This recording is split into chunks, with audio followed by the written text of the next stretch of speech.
All right, ladies and gentlemen, welcome to the OTF podcast. Very first episode, episode 1. I know it's a bit of a surprise for a lot of you guys. A lot of you guys weren't aware that this was happening, but surprise, surprise, here we are, OTF and the family. We're here, and we're here with a awesome panel as well. We're gonna go on ahead and give everyone their introductions, and you guys will find out what this is as well.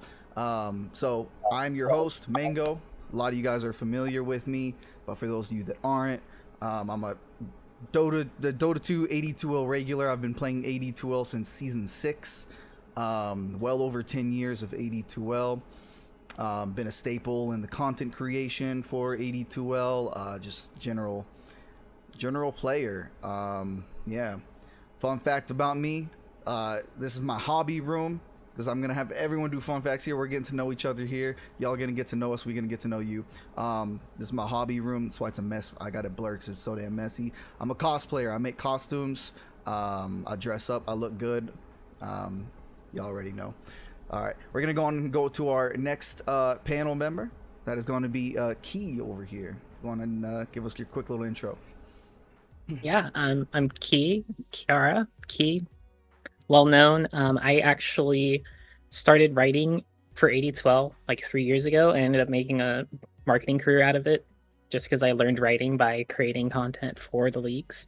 Ended up turning that into a career, which is really cool. Been playing AD12 since season 28, the COVID years. I would order some Uber Eats, queue some Thursday night Dota, have a blast, and it's been a blast ever since. So excited to be here. Awesome. Thank you so much, Key. All right, we're going to go on to our next panel member, which is honestly probably one of our lesser known. I think you're relatively new to the community, Wills, if I'm correct. I don't know about that. I've been floating around for a while, in and out. Okay. But not making too much content until somewhat recently. I guess that's more so what I mean is you're pretty new to the content creation area. Yeah. So yeah, I've just been, I always loved writing, and I've been kind of filling that niche and doing some write-ups of the lower levels of Dota, which I think, a lot of the beer league dads are down there in the trenches with me. So we have a good time. It's all for fun, and I'm just honored and happy to be here with you guys. Fun fact about me is I got a 5-year-old who absolutely adores playing Dota bot matches and demo matches, and he has one time queued up a ranked match without me seeing, and he got 3 minutes into Nature's Prophet before I had to abandon. So that's my last abandon in the last 3 years, by the way. Man, listen. So shout out I'd to abandon if I had He's to play that boring hero too. The AD12 admins know about this. This is account sharing, so we do have Oh fuck! Oh my god! I'm done. I'm done. Yeah, chaos. Let the admins know. So go ahead and write that down for later. I'm Jeff from the band already. Don't worry. Yeah, so that's a good transition to our next panel member here, who's a moderator over for the AD2L Discord. Go on ahead and give us your intro, Chaos. Hey there. I'm Chaos or Thomas, whatever you want to call me. I've been a part of the league since season 27.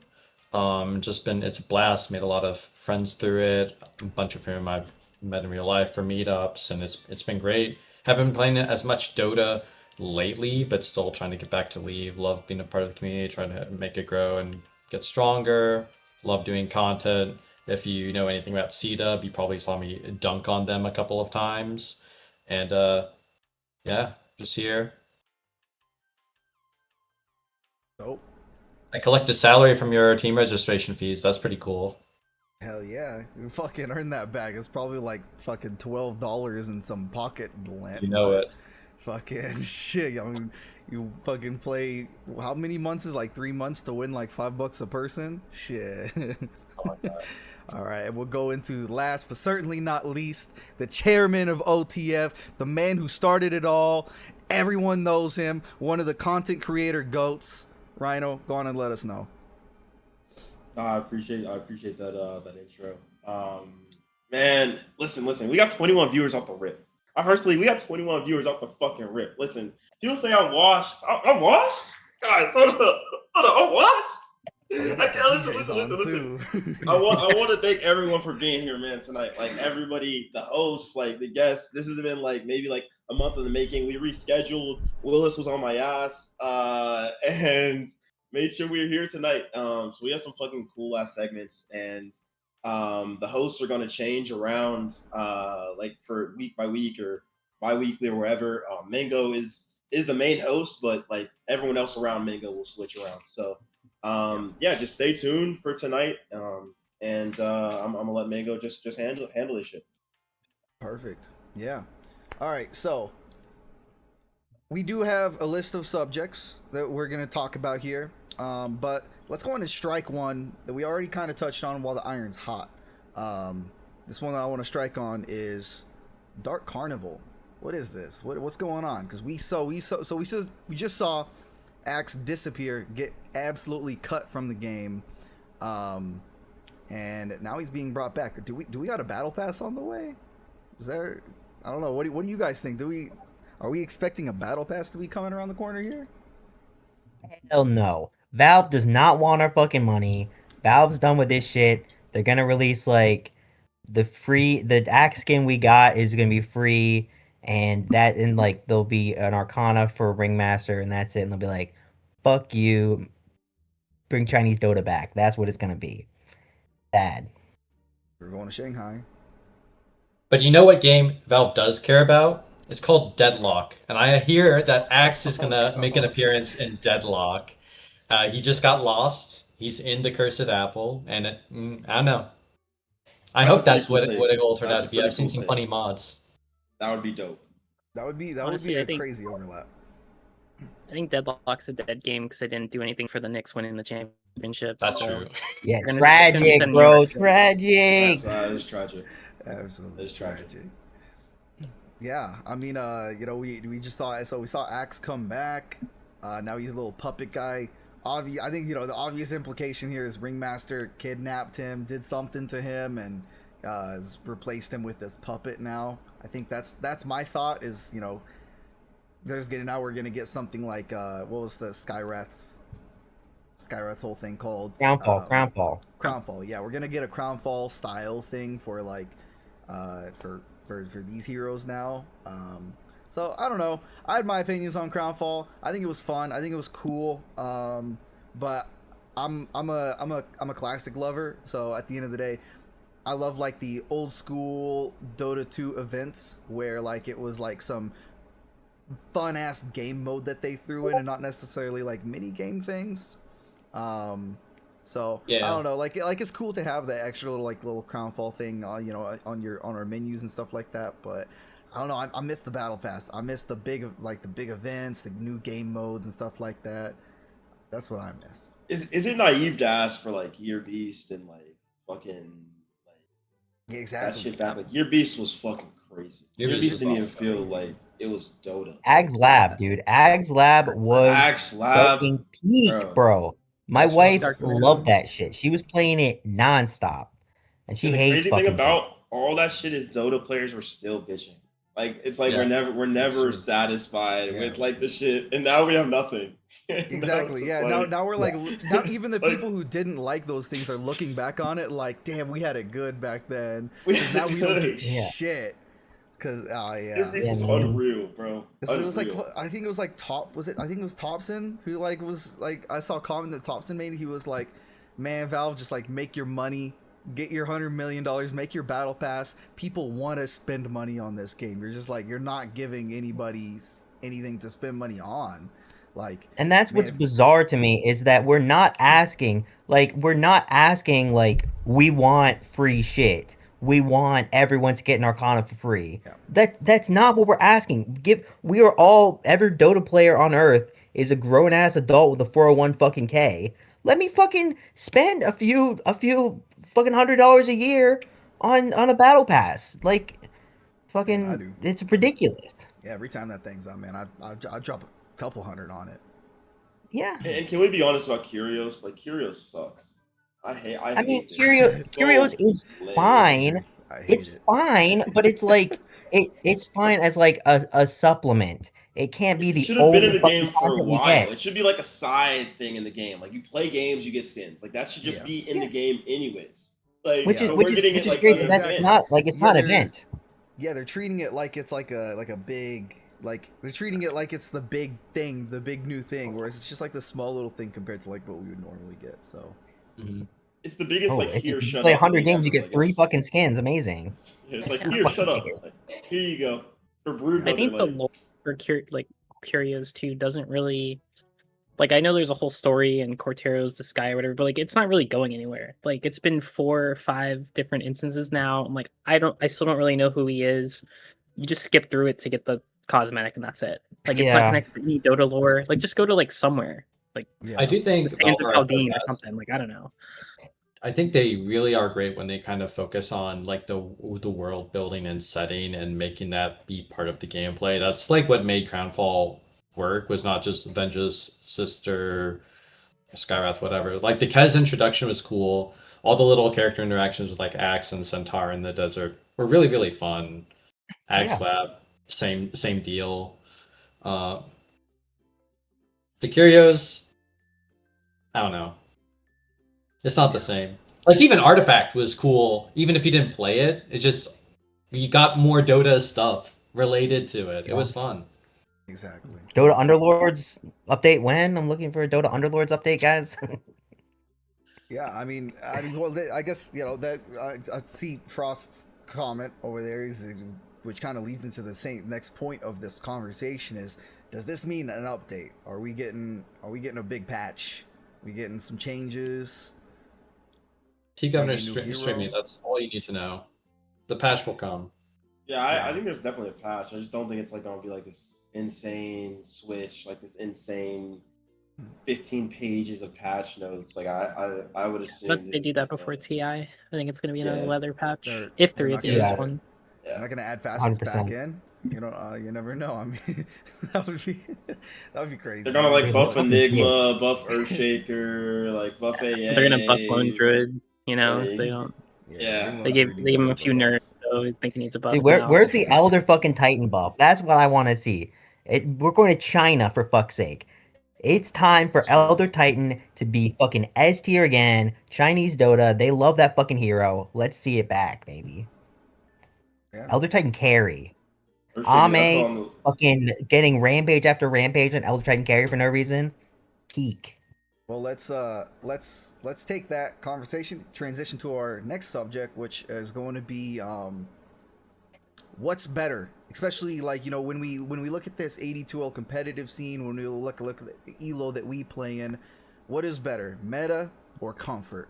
Because I mean we know at the top, the tippy top, 16, 17K players right now, they're just playing meta. You know they're not playing like you know their niche little hero picks, because they're fundamentally already the best at the game that you can be. We're not the fundamentally best at that game that you can be, so we can get away with picking off heroes and some comfort heroes. So I want to hear what your guys' thoughts are. You know, is there I'll jump some in. prestige to it? I'll jump in here, Mango. I actually don't 100% agree with you on that. I'm gonna go off Okay. the bat toxic here. I disagree with that. I think if you look, I think there's kind of like the bell curve of like low MMR. It's like just play like the two heroes you know how to fucking play, and then you get into like regular pub games, and it's like, all right, like you really should be like trying to figure out meta, and then you get to the very top, and you see it's like, yeah, this guy is like the world's greatest fucking Phoenix player, or the world's greatest Chen player, or the world's greatest IO player. And you see a lot of these I mean, fucking Sumail is out there picking Necro carry every fucking game.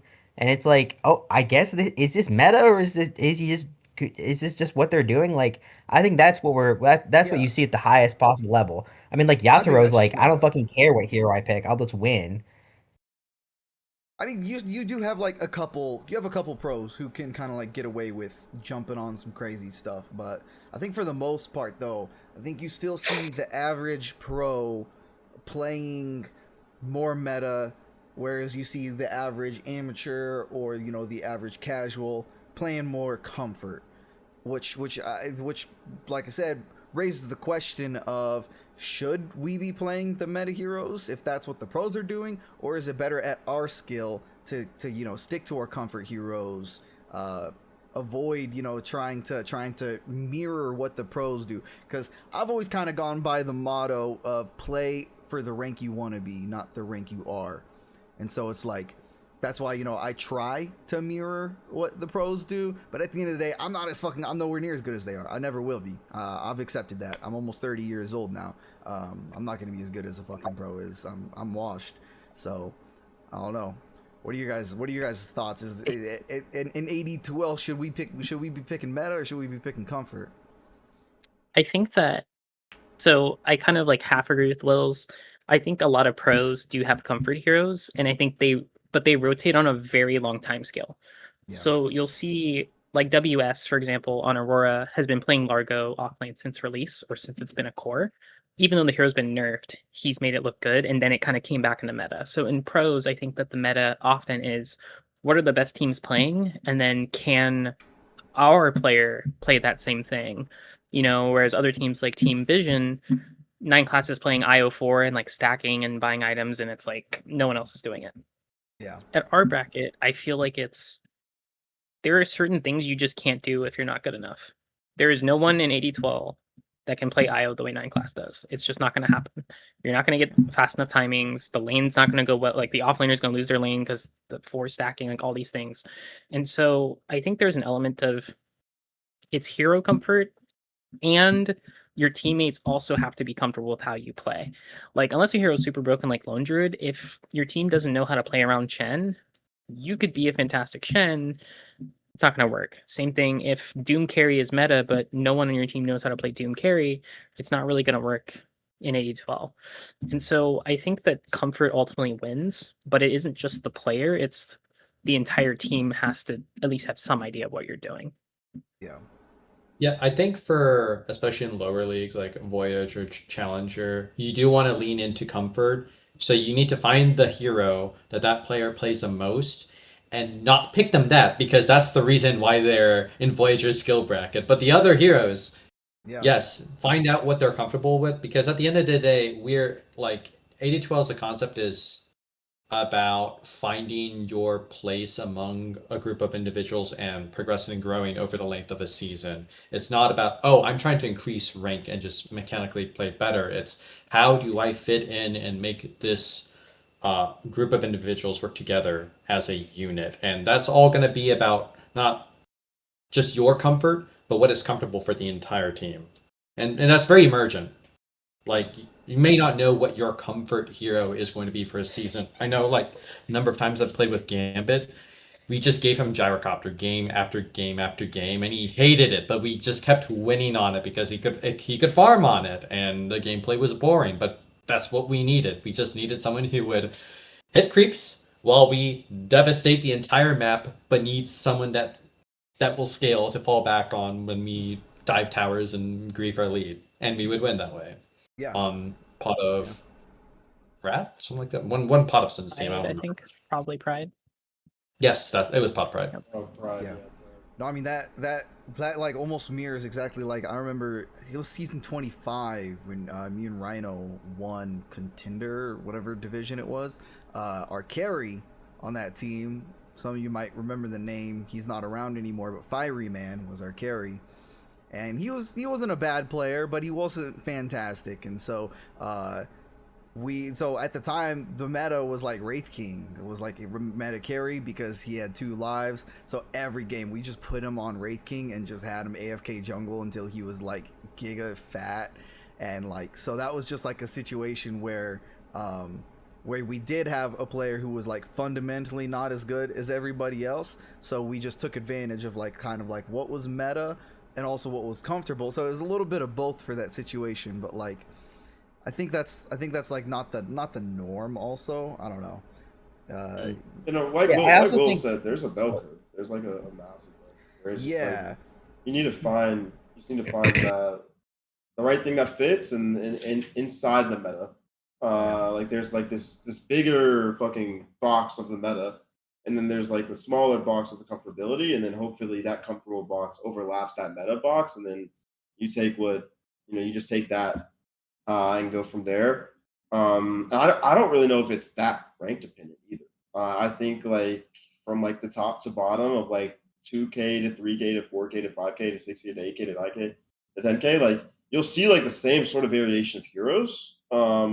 Where they're not hitting the same timings, they're not being played the same potential, but like Puck's good whether a 2K is playing it or whether a 10K is playing it, right? It's just not as good. I think like that's how I sort of see like other things as well. And I think this like been the biggest challenge. I think probably we'll talk about this, but the biggest challenge of like if you're working with teammates, and I've sort of experienced this season. If you're working with teammates that aren't as like some people just don't even know the meta, right? Like they don't even know like the box, like they don't see the yeah, box. So like explaining what that is to your team and why that is the meta are like key things. Like as like a cap, I think he's probably experienced this. I think I see at least drafted for a team. Manga, you've captained a team for sure. Wills, I wanted to be captain. Yeah. Or you're still captain, yeah. So like you sort of experience where you just have to like sort of show your team there is a box, and then let's sort of play inside of this box. Like I'm not saying I'm not telling you no.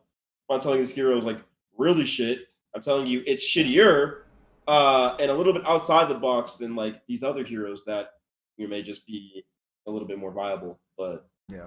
Sure. And that's part why of I that, see meta.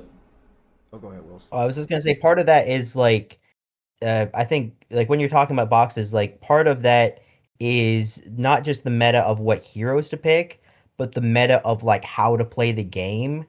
And I think that different heroes can fit into that meta of how you're playing the game in different ways. Like if it is like death ball fucking team fight meta, and you're like, we want to play a 4 protect 1 strategy, and every team you're facing against all season is running death ball, your 4 protect 1 is probably just gonna fucking lose every time. Even if you've got like the greatest fucking like Spectre player ever or whatever on your team, like you're gonna get run over.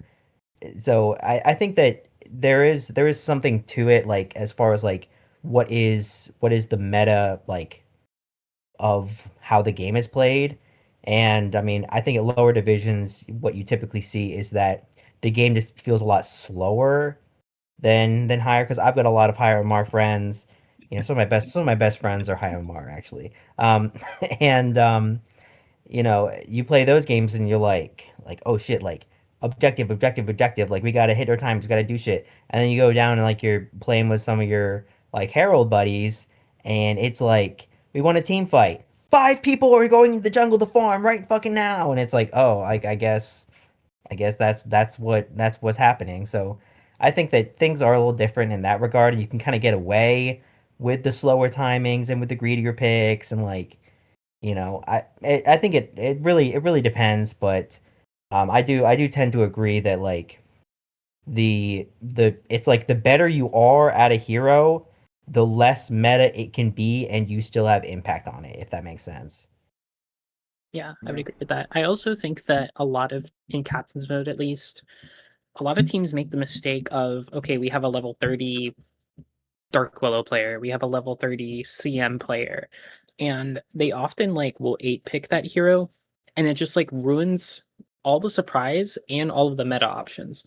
Like if you're gonna pick that, if you have a support player, I was using supports as an example, you can use carries too, but you have a support player who plays 2 heroes and they ban them both, it is that player's responsibility to learn another hero.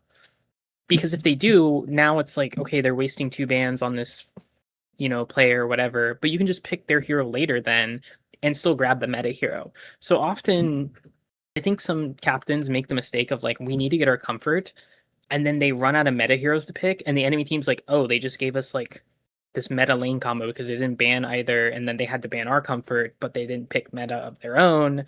Like I have made a career out of like destroying bad captains that do this. Like it's one of like the most fascinating. Like I don't think I'm that good of a player, not even that good of a drafter sometimes. But like whenever someone has like a level 30 player and like I see other teams ban it, I'm like, let me just let this through and see what happens. Every time it's like I know what they're gonna do. You crush it. So I think it's like if you do have those comfort picks, you better be comfortable at what that hero is weak against and either ban it or have a way to play around it. Because if you're just picking it to be comfortable, that doesn't really mean anything. But if you're like picking a Mars Willow combo, okay, even if those 2 heroes are weak, it's still a good combo. And if you have level 30 players on each one and you pick them at 14, 15 where they don't have a chance to counter it, it's like, great, go for it. I think in Captain's Mode especially, meta versus comfort is a lot about where you pick the heroes as much as what heroes you're picking. Yeah, I think if you're ripping like the 8-pick kind of comfort hero for someone, it's odds are it's going to be like an off lane, something that defines the tempo of the game and forces like the entire draft to revolve around it, so that you're playing on your terms and they have to react to it. It's hard to do that with supports in general. I feel maybe I don't. Do you guys think you can do that with other roles outside of offlane? I think there may be an argument for mid. I was gonna say Some mid. mids. I mean, Mid, if you've yeah. got like, if you've got fucking, ice on your team, bring him back, by the way, and you want to rip like Invoker first phase, or you've got like Nisha, like when they were first picking Puck for him or some shit. Like there are definitely like really high tempo heroes where you've got someone who's just so individually talented on that hero that you're like, I don't care about lane matchup, I don't care about game matchup, like I will pick this hero and like have impact, or you're like forcing their draft to be like entirely focused around like how do we deal with this like fucking 8-pick Puck. I can see that too, but I agree. Like, yeah, I mean, you're first picking a CM, it's basically like, all right, pass. Like we're picking nothing, right? Yeah. Yeah, I think the most annoying example in recent memory is like metas where right click Lina is really popular and you can just put it mid or safe lane. And it really felt like if it wasn't banned for whatever reason, whichever team just has the Lina wins. So you just have to address it. I think that's Or- Lundred right now. Yeah, I was gonna say. I think Well, Lundred's yeah. like the Kez 1-2 was flex close right to now. that. Kez is like, yeah. 'Cause Nature's dumpster. Prophet was that for like 3 years before yeah. Valve decided to do anything about the hero. Yep. Yeah. I actually think Just that keep losing more of my annoying heroes I play. I actually think that I'm a bit of a testament to the whole like comfort versus meta thing, because I'm a stubborn Dota 2 player. I don't learn new heroes. I don't go outside of my puddle. I've got a hero puddle, so I end up stuck in this spot like what Key was saying, where like people like see my like level 30, like my level 30 sniper, my level 30 necro, my level 30 pudge, and they're like, oh, let's ban the heroes that this guy plays a shit ton. But like, I mean, necro's good now, sniper's like getting a little bit better, but like for the most part, a lot of my 82-0 career, those heroes have kind of been dog shit.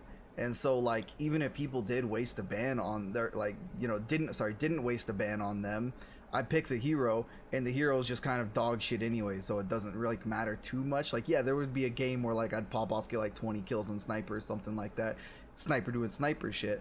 But like for the most part, that's not the norm. Like, I've definitely put myself into this like little fucking funnel where I only know these like few comfortable heroes because I don't want to. Void Spirit gets dropped, and I think I've played like 3 Void Spirit games since that hero's been around. He's been around for a few years. Fucking like I'm that stubborn. Like I don't pick up new heroes, so I think I'm a bit of a testament to the debate of comfort versus meta, where like yeah I do. Mango Largo mid incoming. Largo mid. Let's see it next season. See the Largo mid. Yeah, see that's way too many fucking buttons for my old ass fucking hands. It's just Guitar Hero, bro. It's not easy too mode many. It's Guitar not too Hero. many. Come It's on. not too many. We were talking about before you joined, Mango.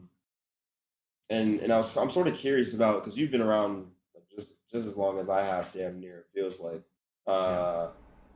And we were talking about when you're putting together a team in the off season. And when we're gonna use OTF as an example, I'm gonna use names because I like to use names. Not a big subliminal guy. So everyone knows the OTF roster. And Phoenix isn't naturally an offlane player. I think he's now naturalized into being one. But he was a mid player for a while. And skill wise, there are, I mean, public can probably testify, and anyone can probably say there are more skillful offlaners in the pool. If you want to, have the debates, we can. But if you put another offlaner in that position, would they be as successful winning wise? Right. So it goes back to the question: would you rather have a player that contributes to winning, like has a high success rate of winning Dota 2 games, or a player that has a higher skill ceiling? When you're conducting a team, I think IC said you're not really thinking about that. I would argue I sort of am at this point. And we can use sort of an NBA reference as well if we want a little bit of like, do you want too many star players on your team? Someone has to play a role. They have to play their role really, really well to get championships. And if everyone's looking to have sort of that max contract, you won't win at any sort of state of Dota. I'm very curious about sort of that Voyager side. I think we have heroic people who played heroic, Conk, Champ. We've sort of filled all the divisions here. So I'd love to just go around, like when you're conducting a team, is that something you will think about going forward? Because we've sort of seen how teams are conducted. I don't think we've all been around a really long time. I've been on some powerhouse teams where I'm like, okay, we don't have a weak point in any of our fucking positions, and we've lost. We've bombed out. That's not a chip team, right? And then I've had teams where I've had a serious weak point. I think Mango talking about it, where there was that fireman stack. He was ass. He was horrible, like really, really bad. And we won. We just could not keep. We just couldn't lose. We just could not lose. We had to carry. Could the not shit lose. Out But he's really good. Really good at his role. Yeah. So you take a weak team through like week 7, you make it to playoffs somehow, and then you just kick the bad players and bring in new ones. I tried that as well. It's us. I tried that as well. For the longest time in 80-12, like they actually like there wasn't like a cutoff during regular season. I think it was like around season 20ish is when they finally implemented that. Like when we got rid of the 20x ticket or whatever it was that we used to use one ticket for every season. Yeah. And yeah, like I was one of the main petitioners because I was like we would literally have teams who would they would just they would forfeit their games. Like they wouldn't even show up some weeks. And then but they still make playoffs because every team made the playoffs because at the time Seth's outlook on it and everything when Seth was very heavily involved was just like, oh whatever, this is just like casual people having fun. But I think over the time it's gotten more serious, and I think that resulted in you do now see more captains where they're looking at picking up those all-star players, trying to get a great stack running. I'm kind of still, I think I'm still a little bit of an odd man out whenever I'm forming teams because for the most part, I'm a vibe gamer. Like if I don't have good vibes on my team, if people aren't meshing well, if I don't like someone's personality, I don't want to play. Like I just don't want to. I had a game like a few years ago, an official 82-0 game where we had to get a sub, and a stand-in, and the stand-in was a fucking dickhead, and I kicked him from the Discord mid-game, and then fucking forfeited the game and just GG'd out because I was so miserable playing with this guy. So I don't know. I think I'm a bit like odd man out with that. I feel like a lot of people will put up with like a shitty personality. We got a lot of shitty personalities in Champ. I know for a fact that like people will reluctantly add them to their team just because like they are kind of good at the game, all despite the fact that they're a fucking miserable human being. And if your username ends with a Y, but like you know. I played with a decent amount of public entity, public enemies. Yeah. I don't know. I for a while I just think like winning was like everything. Like I think like still like winning is like still like everything. I don't know. I don't like. I know that there are people that say they play for fun. If you're having fun, I had this take. You're having fun losing. Like I don't really know. Like this shit eats at you. No matter what. Like Yeah. if I'm losing games to Malibu, or I'm losing games to fucking Yoshi respectfully, or fucking Steel Bronco, like that's gonna bother me. I'm not gonna have a good day tomorrow or the next day until I hit the rift again. You know what I mean? Like I'm not playing for fun. I tell you that right now. I'm playing to win. I tell Yeah. I tell that to everyone before they join it, before they join a team with me. Like I'm not gonna have a good time losing, and you're not gonna have a good time on my team losing, right? Because like Yeah. it's just not gonna like you're not gonna have a good time because you're not gonna be on my team. Like I will kick 2 players and replace 2 players so fucking quick. I don't care just to have a better chance at winning, right? Like I see you probably have a different opinion because you've been on, I think you've only been on friend stocks for a majority of the time I've known you. If you want Yeah, to but your his takes friends on are all fucking sandbaggers, so he gets away with it anyways. that. That's true. Yeah, he's used to winning with his friends, so it's different. Yeah. So kind of, I'd say the last couple seasons I was participating as a player, it was mostly I found some cool people. I want to play games with them. I don't think I'm a very mechanically gifted player from when I was playing a bunch. Except like the first season because I was just some shithead puppet player who never communicated with anyone. The second I started entering a Discord call with like Mad Max and whoever he assembled, we just kind of face rolled. And I climbed rank like very quickly as I learned how to actually play mid in a coordinated setting and not be a dickhead to people.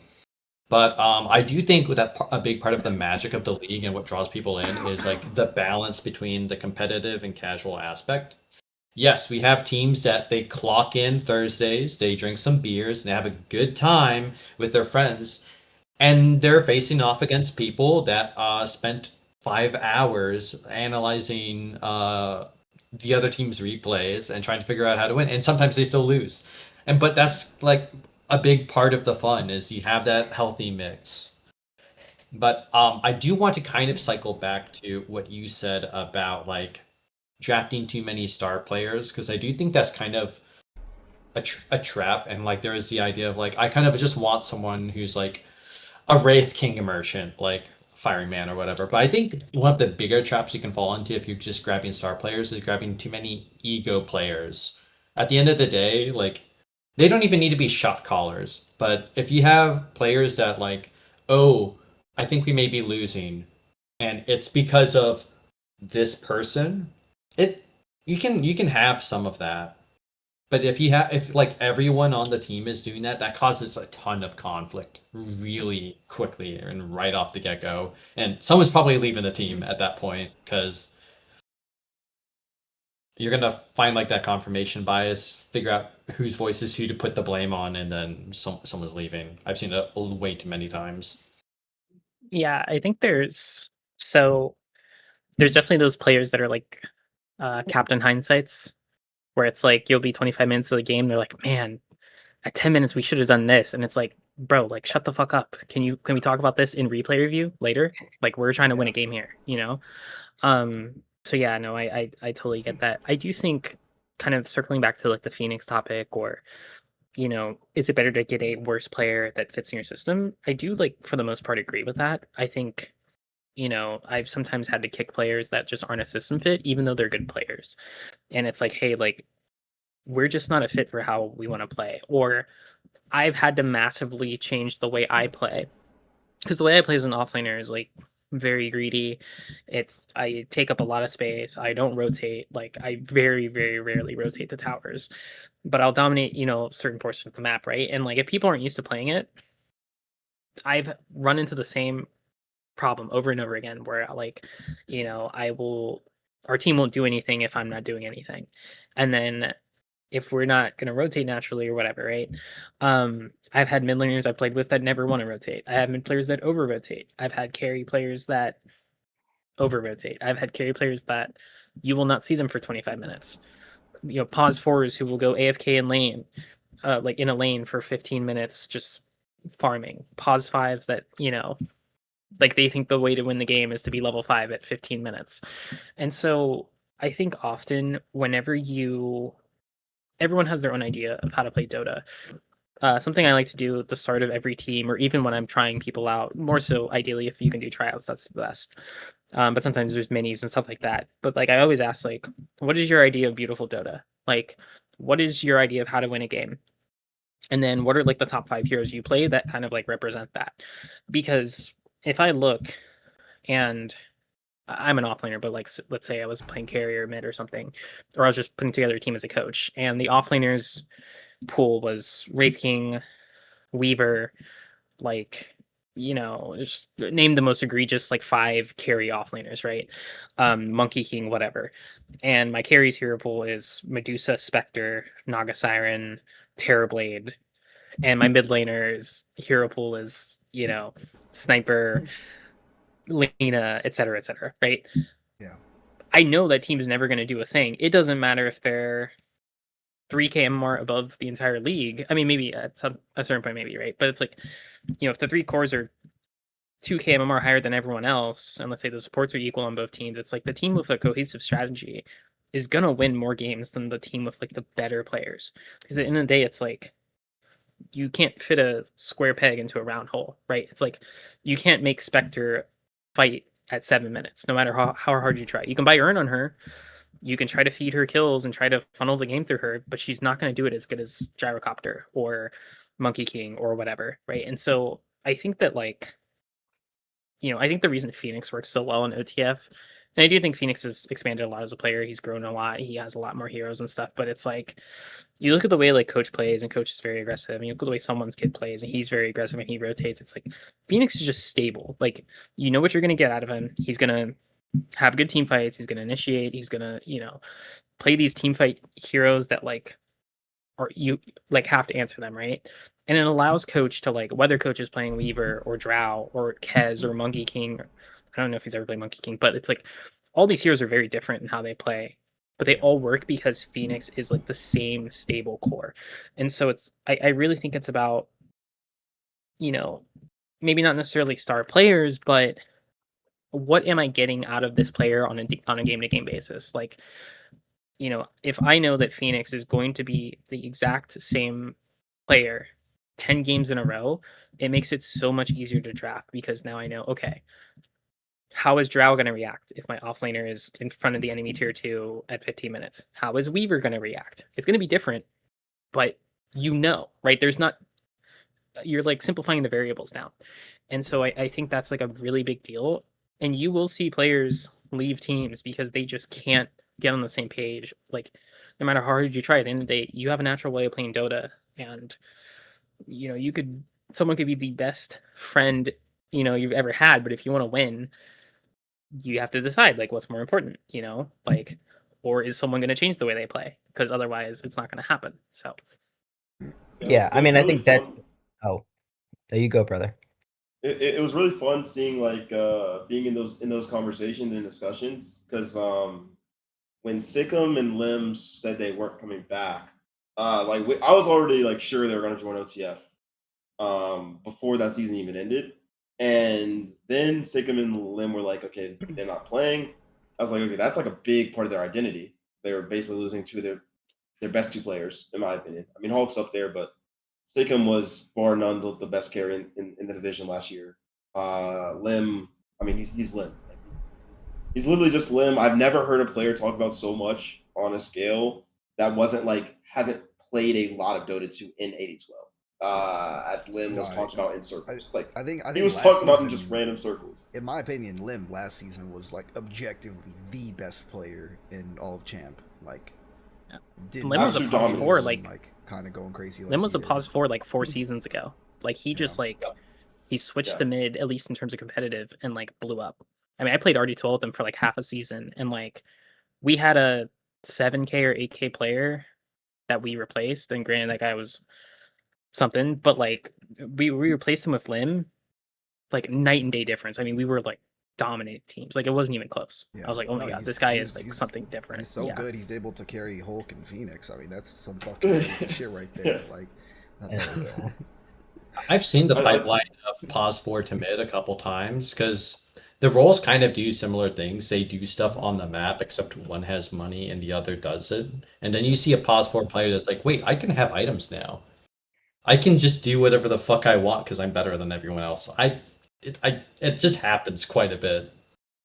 Yeah, I think and I'm gonna let Wills talk after this. But to step in those big shoes, like S1K, I think there was like a lot of like confidence level, I think, to like step into those big shoes. Like they just got off a chip, they're going back in the same division, right? They're replacing 2 players, right? So if the success isn't still there, you're going to be basically talked about as like this is maybe like a new issue, right? Like maybe maybe Lim was our big winning factor. He stepped in those shoes fantastically, and I also wanted to talk about how they sort of had to talk about Phoenix in picking those 2 players up. Like there was a big pool of free agents, and in picking up S1K and Coach, they sort of talked about how it would work around having Phoenix having Jing. I think Jing is another key piece that's not talked about enough in that team, as well. And I think like I started very curious how OTD was built.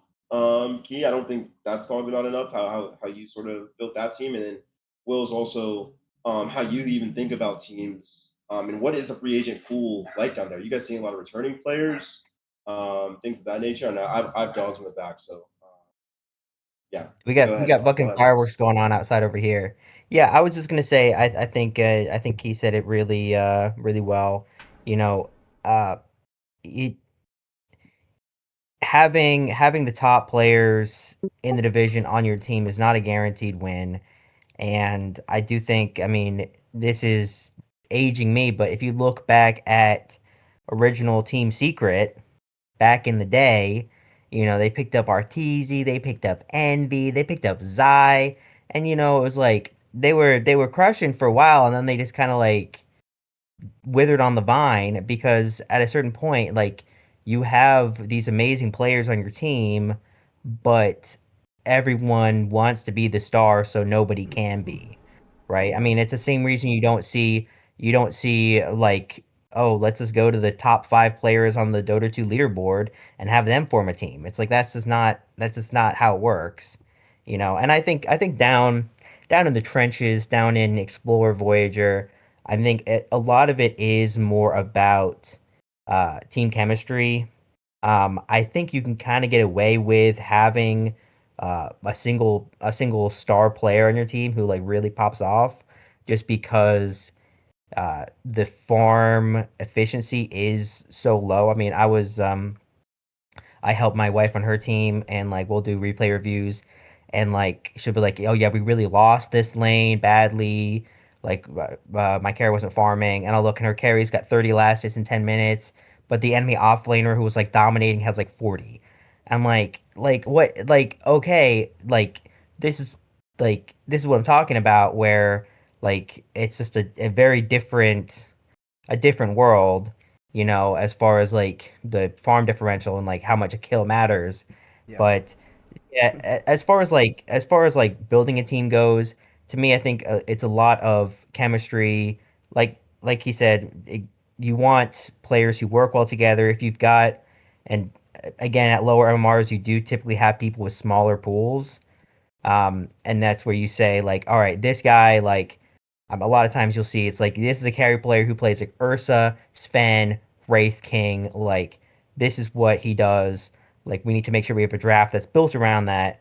And it's like, even if, Drow is meta, Lena carry is meta, start making him learn Lena. It's like, if this motherfucker only plays Ursa and he has to hop on Lena, he's gonna fucking chain feed all game. There is no way he's gonna be able to switch his mentality in time to play it that way. I mean, it's the same thing if you've got an Axe player and it's like, oh, a Beastmaster's meta, like learn Beastmaster. It's like, motherfucker's not gonna learn Beastmaster in time to like be able to play it reasonably. Like, it's just not happening. They're like totally different ways of playing. Yeah. So the good news is that we do, this is the first season. Explorer's been back for a while, which is awesome. It's unclear how many of these teams are going to stick around, but the hope is that we do have a lot of retained players.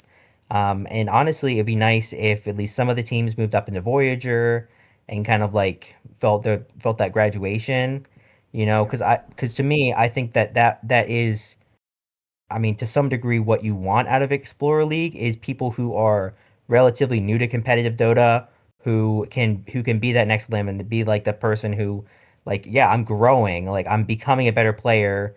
Like, pubs are one thing, but like in a five stack, I can like be more than the sum of my parts, and I think that's pretty cool. Yeah.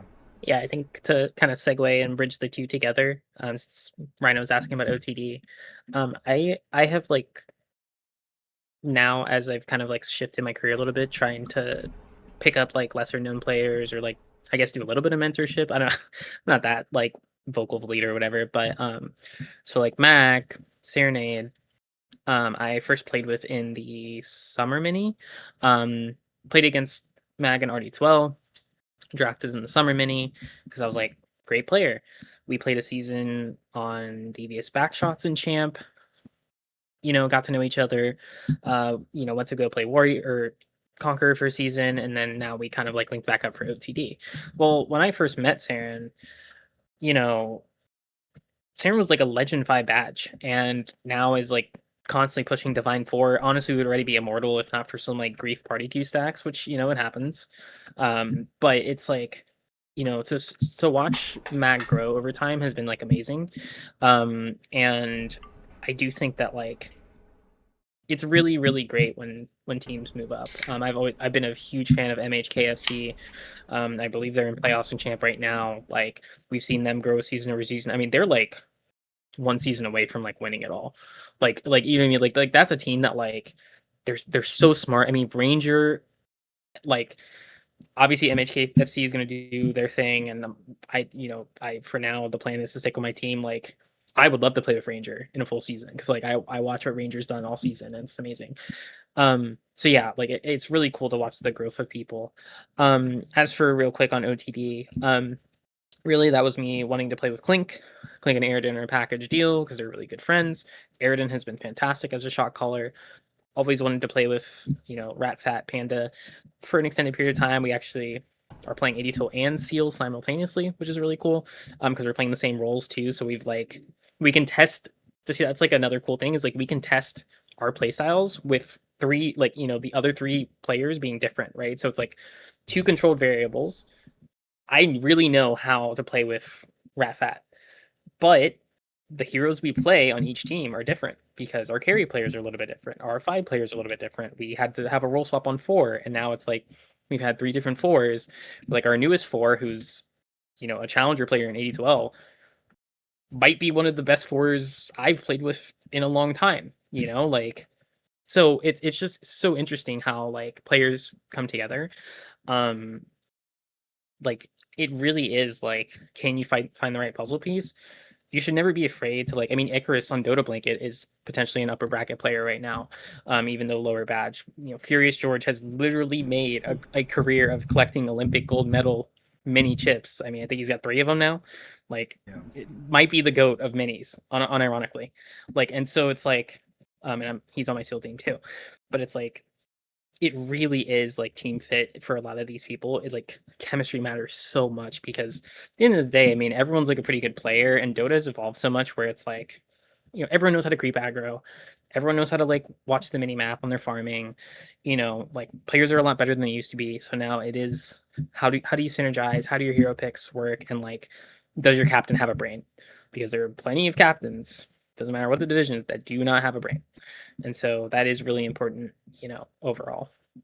I mean, that's the fundamental thesis of the league, is that ideally everyone is about the same rank. There's going to be some fluctuations, but the way that you assert dominance over your division is how much rank you grind over the course of after registration. Now it's going to be, do you grow as a team, find your fit, find your play style, and have that just overcome the skill of everyone else, because it should be equal skill. But I do think that there's been a lot of, this is like a separate topic, but I think there is quite a bit in 82L where people treat it like a sprint and they're very dominant in group stages, when really it's a marathon, not just in terms of how well you play, but how well you can tolerate your other players and enjoy the time that you spend with them. Because there can be a lot of friction when you are high performance for quite a while, and then you start to have suffer some defeats against teams yeah. If you start losing to teams that you were 2-0ing in groups, and you're like, what went wrong? And like, well, they learned from those games and studied all the other teams across the course of the season, and now you start to fall apart. I've been in those playoff stacks. You like drop 2 games in playoffs, and like everything falls apart. Yeah. And once you get into the lower bracket. What team was it last season in Champ that like pretty much like damn near disbanded in playoffs? It was the Hexy's team. The plate stack, the 7-minute GG. But they did have roster changes, so I don't know if they were necessarily the best example of that. Yeah, I mean, I guess there was a minute there. There was a team that was like they were upper bracket team, and then like they lost the first round, and like fucking really bad. Like it was redacted that like fucking just absolutely. They got a pretty unlucky draw. Yeah, they're like I think with them loss, and then next thing we know, like apparently the team's damn unlucky draw. Yeah, they're like I think with them loss, and then next thing we know, like apparently the team's damn near disbanding. Despite they started really hot. They started really hot. Like they were surprising. Like I think in the preseason content, we're like, oh, a Hexy stack, like Plate made a video on me, so I hated him. I said he was shit, and I think I had them like not even like I had them outside the bubble, right? They started like 6-0 or some shit, or like 5-1 or some shit. Like it was like, oh fuck, like these guys are like semi good, yada yada. I mean, they had pretty fucking easy schedule going up to it. They faced some real fucking motherfuckers. They got 7-minute GG'd. Great, or what was it? Not Graybush. One of the guys left the team because he said Seal was taking too much of his time. It was Crasheroni. It was Crash. Crasheroni. Crash left, and then Thalia left in playoffs, I think. Mm-hmm. Yeah. It's Thalia. Yeah, she left in playoffs, but I think it was Crash that left in the middle of the season, and then Plate. I think that's just like a clear testament to like, like there is a point to which like personalities can clash a bit too much, and like some people who maybe do take like winning like really seriously, or just like the game really seriously, but like one bad thing goes wrong and like vibes get off, and like let's be real, we all know Crasheroni didn't leave because he fucking had Seal or whatever. He left because like vibes were shit, like he wasn't having fun. I would say pressure too. Like I think like expectations. We've been around a long ass time. Like we know what it's like to be like I know probably better than anyone what it's like to be a villain in the league. Like when people actually have fun watching you lose. Like when it's like generally they enjoy you banging out. Like you're on a Hexy stack. Like Hexy is very close to that archetype where like people enjoy still to this day enjoy watching him lose. Like people hate that guy. Like truly hate that guy. And enjoy watching him shit out on the Rift. So like that pressure, and if you're Hexy, you're trying to convey that to your team of like motherfuckers are going to try to kill us every time they see us on the Rift. If you're not 100%, 110% like every game, every time. If your team's not like that, or they're not 100% like that, then you're doing me a disservice in that Hexy position. And like I can't trust you. Like I can't really trust you to have my back on the Rift because the enemy is going to try to kill me. You know, like you're not. It doesn't mean as much to you as it means to me right now. And that can really break a team. You know, like if Hexy sat down and was like, "Yo, plate, like you're not playing as well as before," et cetera, et cetera. This probably been like a couple teams. Like I can very much see Target's in the chat right now. Shout out Target. But if that Target team bombs out, I can very much see a conversation that looks just like the one we're having to his team, right? Because Target is becoming that player, or like Westlake is becoming that player as well, where people just are starting to not dislike you, right? That was crazy. And too. the Target, That's- you know, the Westlake to hit- Target and people- Westlake, Yeah. to Target and Westlake, motherfuckers are not gonna say it to your face. Motherfuckers aren't gonna be real with you. They're gonna slide you the DMs. They're gonna like emote your emojis. They're gonna fucking do all that shit, bro. Motherfuckers do not like you right now, right? And they are trying to body you every time they play you, right? And that's just how it is going to be for the majority of your 80-12 career, right? Because and no matter, I see, can probably talk about the best because he reads so much of this garbage chat. I bless you, bro. But anyways, like. Sucks, dude. You can show like how the 80-12 chat generally like it has a massive impression on your performance on the Rift, right? Like how you are perceived in 80-12 chat and in the 80-12 community has going to have a performance of how you play on the Rift, right? We've seen how many times have we seen people leave just because they can't take 80-12 chat. Like it's a I've different. done that several times in the past, It's more so. It's but a like, toll on you mentally it's a lot, if you read yeah. this shit too much. They can. Like There's definitely an element of taking it too seriously, but it's funny because like the antagonists for any division are so good and important for that division and to keep not just the drama alive, but it really does keep people engaged because they are now trying to win. Maybe it was casual before, but yeah, I need to beat that Rhino motherfucker right now because of what he said about my wife or whatever. It's like that's the level of like drive to win that comes out. I do think You'll there's sometimes see people like making up beef just to have motivation. Like yeah, they'll yeah, just that, like that too. That's they'll, always like, drive fun.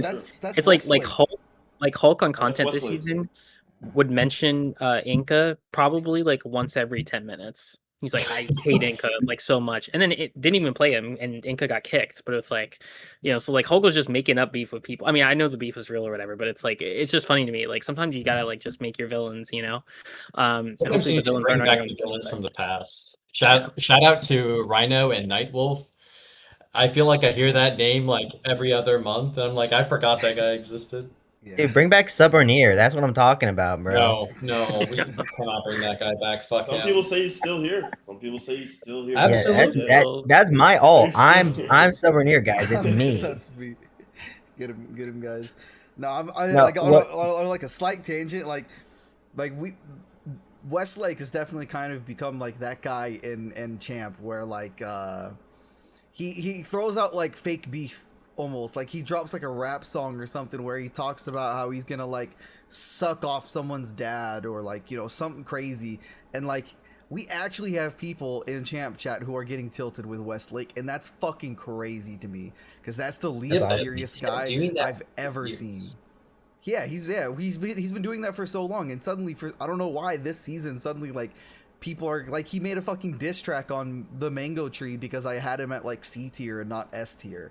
And like like that's it's the stupidest shit every single time too. It's like he's so clearly not being serious that it makes it so wild to me when like people are in Champ chat getting upset with him when this guy's talking about fucking glazing his best friend every fucking sucking up his fucking man liquids every night. Like this is the only thing I'll say about Westlake and that whole team. And Sev to CEV, I wanna comment on you as well. So there was like 2-3 weeks ago, I don't know if you remember, Chev and Sev said they were leaving that team together because they came together. And Chev, just to give some backstory here, I may leak a little bit, but fuck it. Chev promised Sev like basically a championship. Like they were gonna play together. They got a championship. Chev denied like multiple opportunities with other teams to play with Sev, right? And in this whole situation, Sev is still on the team and ended up joining back while Chev would have been a free agent, but is now on what is it? Fucking sucking on a Dota 2 blanket. Dota blanket. Yeah. So loyalty is not a big thing in this shit. I don't want to leak their relationship or how they're going, but that's not my homie no more. If he did some shit like that, they're playing tomorrow night, by the way, for upper bracket slot. They're playing tomorrow night to add some little tiebreaker context as well. So that is incredibly just it's very strange. It's not the first time it's happened. It's not the first time it's happened, but loyalty is incredibly interesting in the free agent market. But yeah, wanted to just say that Chev tomorrow night for upper bracket. It's gonna be a movie. So yeah. type in. Hell yeah. Yeah, I just wanted to say that I'm big into sports psychology and all that kind of happy bullshit. But I think that one thing that a lot of teams struggle with who are really hot early season is they don't learn how to lose, right? Or even learn what to do when you are losing. Because I think that a lot of team I mean, it's like sometimes you're in a pub and it feels like you could be a fucking melee creep and you just win. Like you just feel like every last hit is yours. Every fight just goes your way. You're just like breezing through the fucking game. And sometimes games feel that way and sometimes it feels the fucking opposite. But like if you're on a team where you just don't feel like you really need to do much communication, everyone's just kind of doing their thing and everything's working out, you're winning 3 lanes every game, it's like, yeah, okay, like I guess we're just fucking amazing. It's great.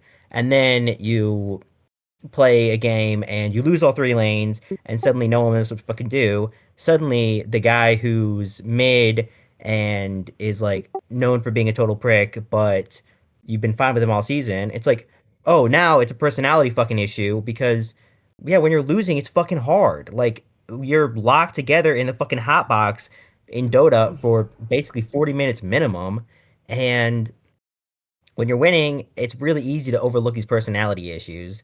And when you're losing, that's when you really see kind of who a person is, you know? And I think that if you haven't been in a game with someone to see what they were like when it's like when you're fucking losing, like to me, I think that's something that you need to figure out early because I mean, you either got to figure out how to deal with it or replace him with someone else. Because I mean, if my carry is gonna fucking like give up on the game because 5 minutes in he's got 10 last hits because the lane's in it's fucking Viper off lane versus whatever Monkey King or some shit. Like, okay, yeah, bro, like it's a hard lane. Like we gotta figure out how to play the game. Like that, it's okay.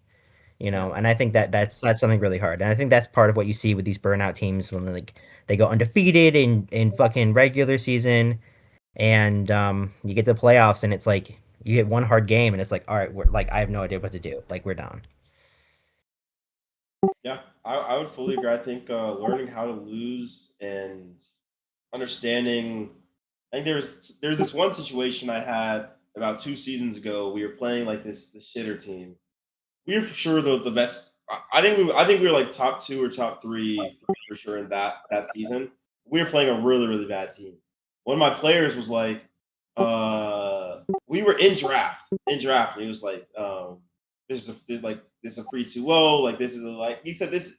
He said it like he didn't say it like hyping your boys up where it's like we're gonna shit on these guys. Like this is a free like dismissive almost, right?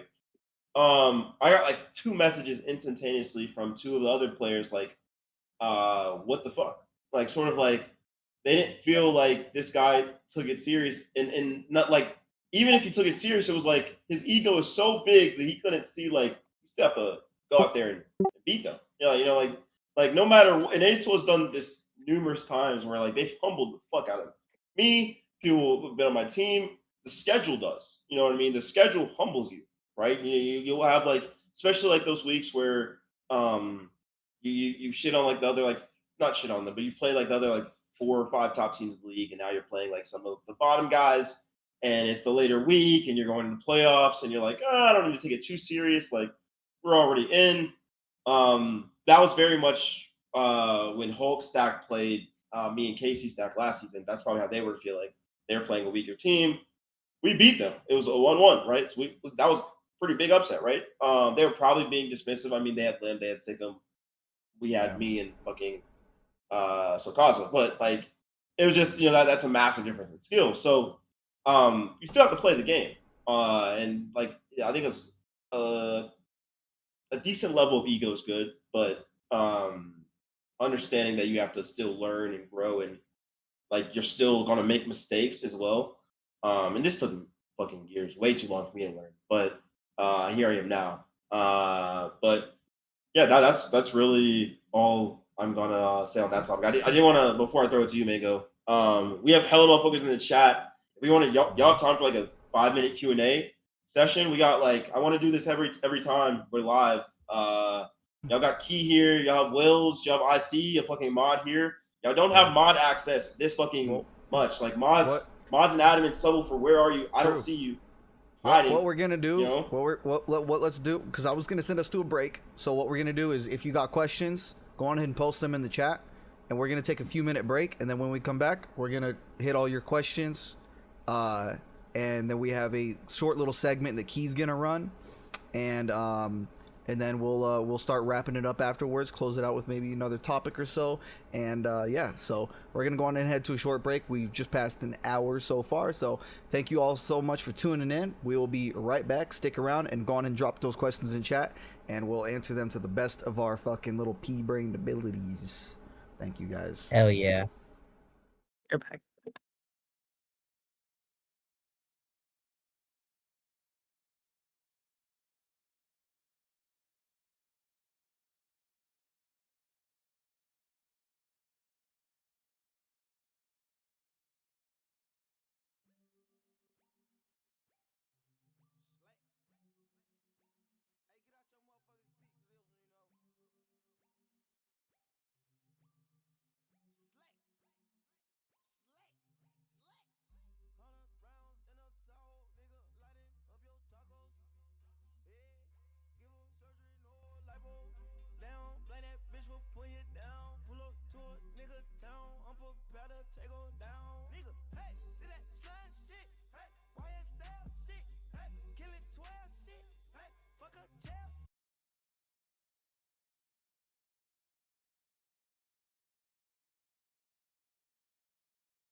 All right, ladies and gentlemen, we are back live.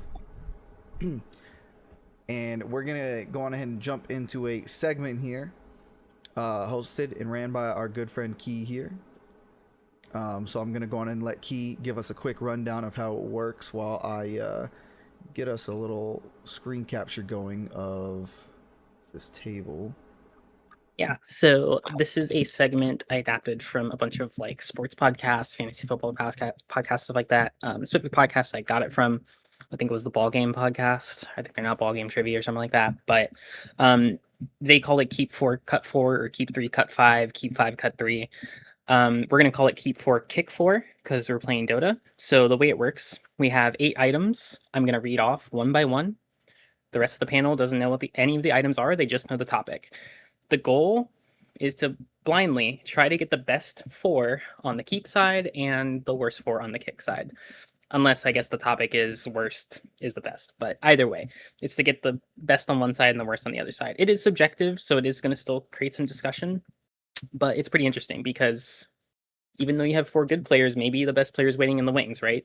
You could have an NBA list of like forwards and it's a bunch of current players, and then at the end Michael Jordan's the last player, and if you didn't leave a slot open, you just cut Michael Jordan. So it's pretty fun.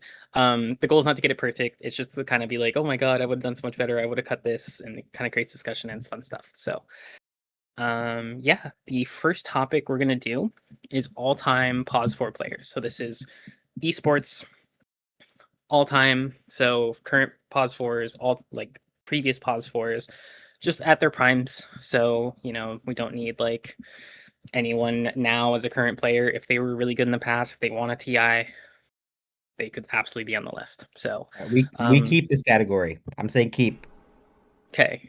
We're not keeping the category. So we're keeping the items in the category. The specific items of the category. Yeah. So, yeah. So, yeah, let me know when you're ready. I'll read off the first name. Decide whether to keep or kick them. Let's do it. All right, so the first name on the list of all-time pause 4s is Yapsor.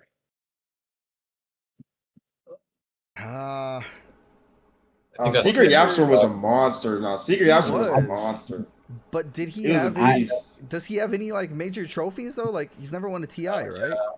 I feel like they went on that major run where he has like 3. Yeah, they won majors. like 20 majors or some shit. He has like, he had like 4 majors. He was a monster. That dude was a beast. But no TIs. Rattle off 7 names that are all better than Yapsor. I just know it. Name 7 names. I see. Name 7. This could be a trap. That's another segment, by the way. Jerax's son, Jerax's twin brother. Jerax is definitely the first on the one. list. Are you guys gonna keep? We gotta agree on where to put it because I don't know. I feel like it's a trap. Yapsor is good. But I feel like there's so many better people. We can't keep first one. We can't keep first one. Yeah. We always trash number 1. Always trash number 1. Yapsor in kick. Okay, kick Yapsor. Yeah, Let's kick. Second name on the list. Second name on the list is Mira of Team Spirit and other teams. Guys, we gotta kick. We have to kick. Mira. We just kicked Yapsor. If we keep Mira, the winner. I agree with Rhino. I was thinking about it. You need to win. Yeah. Kicking Mira? Yeah, let's kick Mira. That's All fine. right. I think it started Chop. Yeah, we might have overcooked by kicking Yapsor. We might have overcooked. Wait, what happened? We So the collapsed third name so on the fucking list. quickly. Third name on the list is gonna be Boboka. Yes, he's a legend. Doesn't he even like matter? He's a legend for his scandal, though. He's a legend for his scandal. He's not better than Yapsor. No, but he has a legacy. It is a His key. legacy is like him with a prostitute. Yapsor has no he was legacy. banned and he doesn't. Hold up. Yapsor has. I don't know. Yapsor has legacy. Yapsor was a beast. But Guys, we're doing a fucking fallacy here. We can't keep thinking about Yapsor. Yapsor's gone.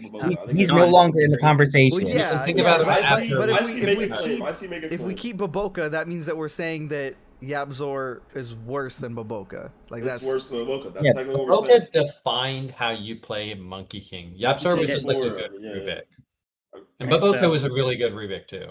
So I think Boboka is a keep over Yapsor. We gotta start keeping some motherfucker. I say we keep him. We keep. Okay. Keep his ass. Yeah, let's keep. Alright. I think Maboka. Maboka may be the worst player on this list. All right. That's the next nice. name on the list. The next name on the list was mentioned earlier. Jerax. But, I mean, the greatest pause four of all time. Yeah, we should probably keep him, guys. Yeah. I don't Easy know, keep, maybe. sounds like. What do you think? I think that's a good It's a keep. Yeah. Easy Good keep. All right. Yeah. Next name on the list is Schofield. Ooh, South America. he's an SA Schofield's legend, a- but like, Yeah, he's legend. a cultural legend. yeah, He's he's a a cultural South legend. He's American a kick. legend. He's a kick. He's a kick. He's a kick. He's a kick. He's a kick. He's a kick. Yeah. Yes, Kicking yeah, I think that's Schofield? fair. Yeah, let's kick Alright, Schofield so because, that's like, three- that's again, three no kicks, accomplishments, one- like, No, yeah, no right, major next accomplishments. name on the I'd say. Next name on the list is gonna be Owie 2000. That's That's Yes. a keep. That's a Million- keep. That's a million keep. percent. That's a million to keep. Instant Like, keep. That's a lot of Owie- a lot of respect for Owie. Owie's in A, thought that right? might trip you up, but We're all in A. We're all in A's. yeah, and, Owie, Owie's uh, worldwide.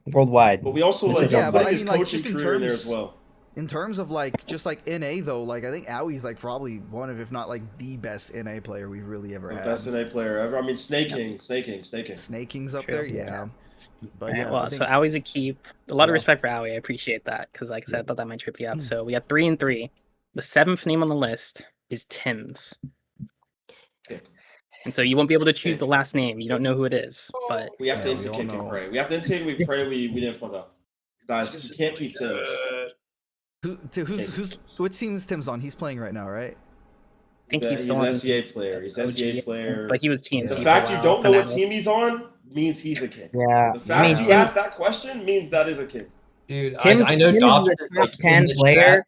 but I think that I'm betting the house on number 8 being goaded. That's what I'm Yeah. saying. I mean, we have to think about what number 8 could be before she. Could be Alright, like well, Kuro. are we- Is are it gonna we- be Kuro? Like, you know, That's what's a five. I don't even know That's if a five. Kuro would That's be a considered five. a 4. Kuro? but- Kuro It's played GH. for Alright, Pray so for are we GH. picking We Tim's? pray for We're picking GH. Tim's. It's GH. Okay. We Yeah. pray for The last GH. name on the list, it's not GH, but it is FY. You're keeping FY. Yeah, we so could- pretty I good agree. list. we I think could- maybe we you got could missed have on the a Yap way Store, to say- but Yeah, we could Or have a Mira, way at but- Intercom. We said our way at Intercom. Well, Boca But does it's- not deserve to be on this list. Yeah, I would have traded Baboka for Yapsor, but otherwise I think it's pretty decent. 6 of those were like peak. We nailed it. pretty Yeah. good stuff, guys. All right. We I got agree, the yeah, game I think, pretty I think early. So Yapsor's the only one I would have swapped around. It's so hard with that first one because like you don't know Yeah, like what's don't know. coming afterwards. You don't know where like, it's going. What level is the stew? all right. Well, want to run another? We got 2 Yeah, more. let's do We it. don't have Let's to hit all do- 3. Oh, but- yeah. Yeah, let's do one. Alright. Let's see how long it takes. We'll do 1 or 2 more. All right, cool. So we got Dota 2 Lord Beef. So you can just rate this not like necessarily which hero hates the other more, but just like which beef lore you enjoy more. So a little bit more subjective. So again, it's 1 or more heroes versus 1 or more other heroes. How's the story? How's the writing? How memorable is it? Stuff like that. So to start, first name or names on the list is Pugna versus Viper. No, who gives a What's shit? your Who fucking cares? We didn't even know. We Viper didn't even players know. and Pugna players get out. It's just animal abuse. It was this guy's head. Like, All right, There's not much kicking worse. Pugna Everyone versus else. Viper. kicking- All right, next beef on the list is Night Stalker versus Caudle.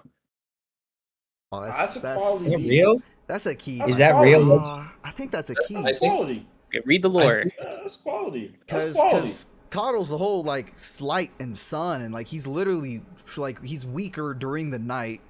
So like they're literally each other's like counters in a way because Night Stalker makes it night when Coddle's weaker. Coddle makes it day when fucking Night Stalker's weaker. Like I think that's a pretty good That's beef. 'cause quality. it's- I like that. Yeah, I keep that beat. It does I impact fuck the with that beat. gameplay quite a bit. Exactly. And it's yeah. gameplay Alright. for sure. If we're gonna, Alright, if so we're- that's gonna be like our stance. Real shit. All right, so we're keeping that one. Also, Caudle like genocided Night Stalker's entire race. I So forgot That about did that. happen. also We it's did a little that. bit Ooh. deeper. cut Yeah, than that so- did happen. No, that did Okay. happen. Another So- $1 billion When that to happens. Israel. That's what I'm saying. So next beef on the list, and this one might be a little bit of Yeah. friendly beef, but one of my personal favorites: Tusk versus Bristleback. Keep. Oh, A this million was in the comic. This is a keep. This is a keep. Nostalgia beef. It's Yeah. base. It's so base. Nostalgia Like, beef. come They met in a bar. That was tough. Yeah. Yeah. It's like, yo, It's who's, like- who's the stronger motherfucker? It's reflected almost entirely in voice lines, and that one like that mini game from Crownfall was really Oh fun. yeah, Yes. Street that. Fighter. Mm-hmm. Yep. Like, Yeah, I they've love been doing that. that for a while. It's important because that's basically all that there is to those characters is that they Yeah, just they're just fucking fighters. hate each So other. it's like yeah. it That's is their thing. fighters. Yeah. That's It's oh, sick. All right. Yeah, it's well, rap. so we're keeping Tusk versus Bristle. Next beef on the list. This is going to be a little bit different. Terrorblade versus himself. Oh no, that's a keep. What? I see. That's not a keep. How is that not relatable? Nah, y'all can't relate to that. Oh, I mean, Yeah. it's relatable. That's It's relatable. relatable. As fuck. Your biggest enemy is Mm. technically yourself. Nah, It that's is. tough. Man, do I have to watch the Dota anime now? Like, come on, No, man. No, I don't think so. Nah, definitely This don't is watch that. show. Yeah, you can don't skip watch Dragon's that. Blood. What, does this? Don't watch that. Was there any like stuff about TB that came out from his like Arcana drop that I don't know about? Because I don't really I know. think there's what some the- extra other than lore, the- but For the most part, this is just like an Maybe insight we can onto like keep- the self reflection of like hating Yeah. yourself. Here's my Yeah. concern, guys. Here's my concern. We cannot possibly fill up the list without including Kunkka versus Tide. That is Yeah. going to be on the list, and that's got to be a keep. That's got like number one beef in the game, and I don't want to Even lose our Kunkka slot. Stark is really good too. Yeah, I don't think we Yeah, can. yeah. So I think so we we're can kicking we can kick this. kicking We can TV kick versus this. himself. There's, Okay, so we got like- 2 and 2. I feel It's like, just we a lot might of regret it, gameplay. but we have to decide. So Maybe. I'm okay with kick. Yeah. Kicking TP Yeah. versus himself. All right, That could be our Yap sword. that could be. That's Could be. our All right, Yap next one on the list is Legion Commander versus Underlord. Yo, nah, kick that. Well, I didn't even know that was a beef. Kick that. Wait, I need that Yeah. explained. I need that explained. I Underlord feel like brought his Legion whole Commander army just has beef fight with Legion. everyone. It's He was so, beefing with him back when she was a man riding a horse. That was a different time, all right? Like, come on. Well, isn't Legion Commander's main beef with like Chaos Knight or something like that? Like doesn't I think it's like with the, Underlord's the tribe demons. or something like that? I didn't believe even it's know she had lore. Yeah, She doesn't she work. got kicked from her like clan or some shit, right? Am I I know am Troll did. misremembering? I might be misremembering things. Yeah, she was But- like the leader of the Stonehall garrison or something. It's Yeah. It was just Underlord's she was the leader invaded of by the Lord invading forces. demons. It wasn't Where does this anything fit in- personal. Where does just this fit in versus with what season of Arcane is this, guys? I'm trying to follow along. this is a kick for me. Alright, This so is we- a low we quality kicking- beef. It's This not is even low quality. reflected in the voice Yeah. lines, which is like the main thing that That's we go fair. for. All right, so 2 and 3 right now. Next one on the list, gonna be topical. We talked about it today. Axe versus Ringmaster. We don't even know what this is going on is there. relevant. But This is relevant. Yeah. This is relevant. I mean, we've only got 2 keeps, right? yeah, you're Yeah, 2 and what's 3 the right now. keeps Yeah, left? we got We think got any other slots. ones that we I want to should- keep this. This could be I think we the keep beef this. of the year. Yeah, I think we keep I mean, this. it's already kind of fire. Like we just got a whole fucking like axe remodel out of it, and like Yeah, they we took him out of already the kind fucking game. know. I mean, that's legit. Yeah, That's like we beef. can already start putting shit together of like, Yeah, you I know, would keep that. okay, I would keep that. like Ringmaster clearly did something to Axe. You All know, right, we're gonna what's- keep it. It gives yeah. us 3 This and is going 3 to be a again. Boba. So we got 7, which means you don't get to choose 8. So you don't know what's coming. Yeah. 7th name or beef on the list is Mars versus Zeus. Oh no, this is classic. This is classic. This is a classic. Mars Zeus. Yeah. But here's Ah, the this deal. is a classic. If we put this in keep, then we're trashing surely Kunkka versus Tide, which is all time. I mean, the Mars versus Zeus doesn't even have any voice Mars lines, Zeus and, is- and Mars is fucking Roman god, and Zeus is Greek god. They fucking mixed and matched. It's bullshit. Yeah. Like Mars did distinct himself from the other Greek pantheon, but like these characters weren't like really made with each other in mind outside of that. I don't think they have any voice lines of Zeus talking to. Yeah, I don't know if they do. They do. Well, they do. Mars came way after Zeus, didn't he? Like Zeus Yeah, he was a like Dota an 2 hero. original hero. Yeah, and yeah, then that's what I mean. Mars, yeah. And even then, Mars isn't like antagonistic about it. I think he's just like, I like fighting, and I'm not a dick about it. Yeah. It's a less a classic. beef and more like a wholesome rivalry. I don't know. Yeah, it's a classic, but I feel like we might get like CM Lena or like Tide Kunkka or something Yeah. like Heat like that, you know? It's okay. It's heat. Yeah. I think I'm Kicking- comfortable kicking kicking Mars We can Zeus? kick That's it. a- We I can want kick to it. I want to see Father's Rhino son. cry about this later. All right. Well, Yeah, Rhino's I'll on go I think with you guys Zeus. may have made the right decision because the last beef on the list is Tidehunter versus Kunkka. Let's go. Yeah, Let's no, go. no, that's like that's No like Yeah. All time. You know All it. time. They got the voice. They got Yep. the voice pack. They got the hate, the beef, a little bit of underlying romance there. So probably the best Yep. beef in the game. No, I that's mean, good. it's all time. It's all time. It is all time. Yeah. Yeah, I All say. right, well, I have one more if we have time, but it's up to Yeah, you. let's guys. do the last one, and then we'll ring off those questions, the Q&A questions that y'all threw in chat, and yeah, and we can wrap it up from there. All right, cool. So this last one, another one a little bit subjective, and it's gonna be some weird ones here, but this is Dota items that you wish you had in real life. So assume that I guess we don't really have mana as humans, but assume that whatever the benefit of the item is, you get. Old So- Bloodstone. Yeah, Bloodstone, old Bloodstone will not be on this list. So roll that one out. So Okay. first POS. item on the list is going to be Bracer. It was what item? Bracer. Bracer. man, hell no. I mean, it's Man, it's a starter item. If like that's good 400 enough to gold. be, if that's good enough to be top 4 on this list, then that just sucks. I gotta That put shit would Bob. weigh you down. Yeah, that because shit the only don't look things good. worse than it is like an Iron Branch. Like honestly, Tangos would be even better. Like Tangos are like Tangos would be good because like that you get heals out of that. Like, yeah, I think we. An can Iron also Branch just We're not even about better. stats. Real We're not one. about Like, stats. Let's it's fire not- this shit off. Imagine We're being not able about to stats. plant a Yeah. tree Cutting instantly. That's fucking sick. It says it's a common choice to toughen up defenses and increase longevity. I don't know. You could just get like an actual like iron bracer and put it on your arm. You don't need to Yeah. get the Dota item. That's a real thing you can Yeah. just All right, apply. well, we'll move on to the Eat a next fucking one with the banana. kick of Bracer. The Okay, next item okay. on the list is Guardian Greaves. That's This a is keep to dope, me. but That's Purge- free That healthcare right heal? there, bro. Purge That's and fucking. Yeah. That's free Heal healthcare. around you. That's Yeah, tough. we live in America. This is necessary, baby. We need healthcare. Exactly. Yeah, man. I'm This is keeping that. straight I'm up. keeping that. I'm keeping that. I didn't really think of the Yeah. healthcare angle, but yeah, I mean, we're keeping Guardian Greaves. All right, Yeah. next item on the list, Blink Dagger. Keep. That's the best item in the game. That's the best item in the Yeah, game. I think that's like imagine if you had Blink Dagger in real life, man. That's like what was that one movie where like they could teleport to like places they could see and shit. Jumper, I Old think. fucking Looper? movie. Jumper, Harry yeah, Potter? Jumper, that was it. Jumper, yeah. Yeah. I That's- question the utility of the blink dagger in real life, but we can keep it. It's fine. I'm not mad. No. Yeah, I mean, It's, you gotta it's very flexible. think it's about like the something. distance. Yeah, I'd say that's keep- like It's like in game keep. that's like maybe like 30 yards, good like 30 yards that you could just like teleport anywhere within 30 yards. So I think we that's a keep good on the thing. basis there's not many items better than Blink Dagger. Yeah. Like, overall. I agree. Like Blink Dagger's like a big Overwhelming shit. blink. I want to blink and destroy Yeah. everything around me. That's true. Yeah, this is just a regular Imagine blink, we but getting overwhelmed. Flippin' Yeah. OP. all right. So we got 2 keeps, 1 cut right now. Next item Yeah. on the list is Harpoon. You can just get a You can't harpoon use already. this. Like you can just get a can't harpoon. use this. You Yeah, can't there's use nothing. this. There's No, nothing but the too idea is this one unique you about can You can it. jump to a grapple tree, you can trees, and pull you yourself to something. I mean, fucking again, I what- can already do that. Like I could do that if we I don't wanted need the to. Dota item. Yeah. we have Alright. Guardian Greaves and Blink.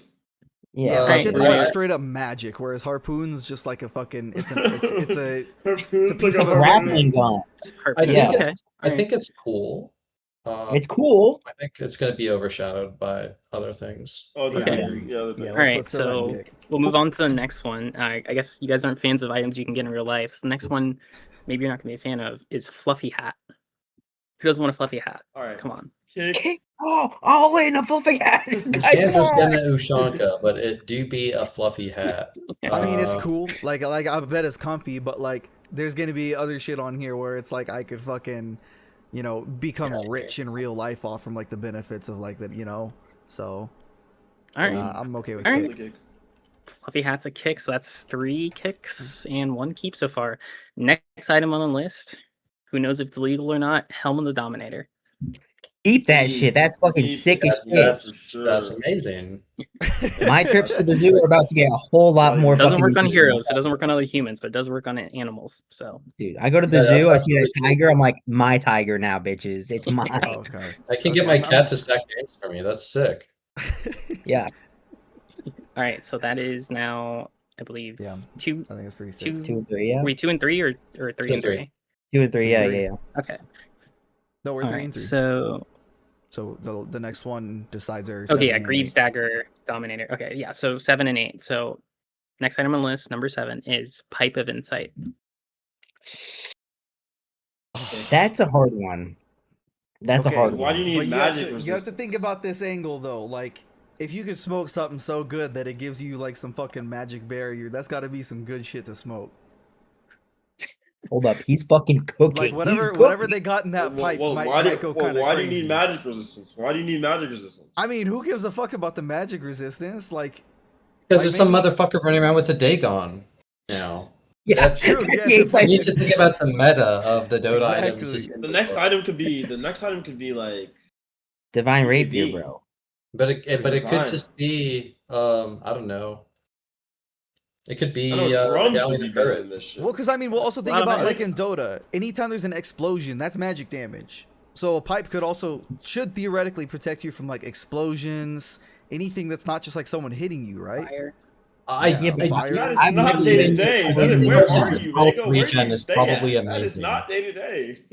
I think health regen is really fucking good. We're talking about a world where like Dota 2 items are real though. Like motherfucker might be running around with a Dagon, fucking like the magic version of a Glock, you know? I gotta This- kick. This Gonna one. kick? Yeah. Okay. Okay. We Okay. kick. All We right, kick. all right. We'll Okay, we'll all right, gamble so here. that We'll means gamble here, and we'll You're kick. rolling the dice We're again gambling, on okay. 8, and maybe it's beginner's luck, maybe it's first night. Last item that you're keeping is Hand of Midas.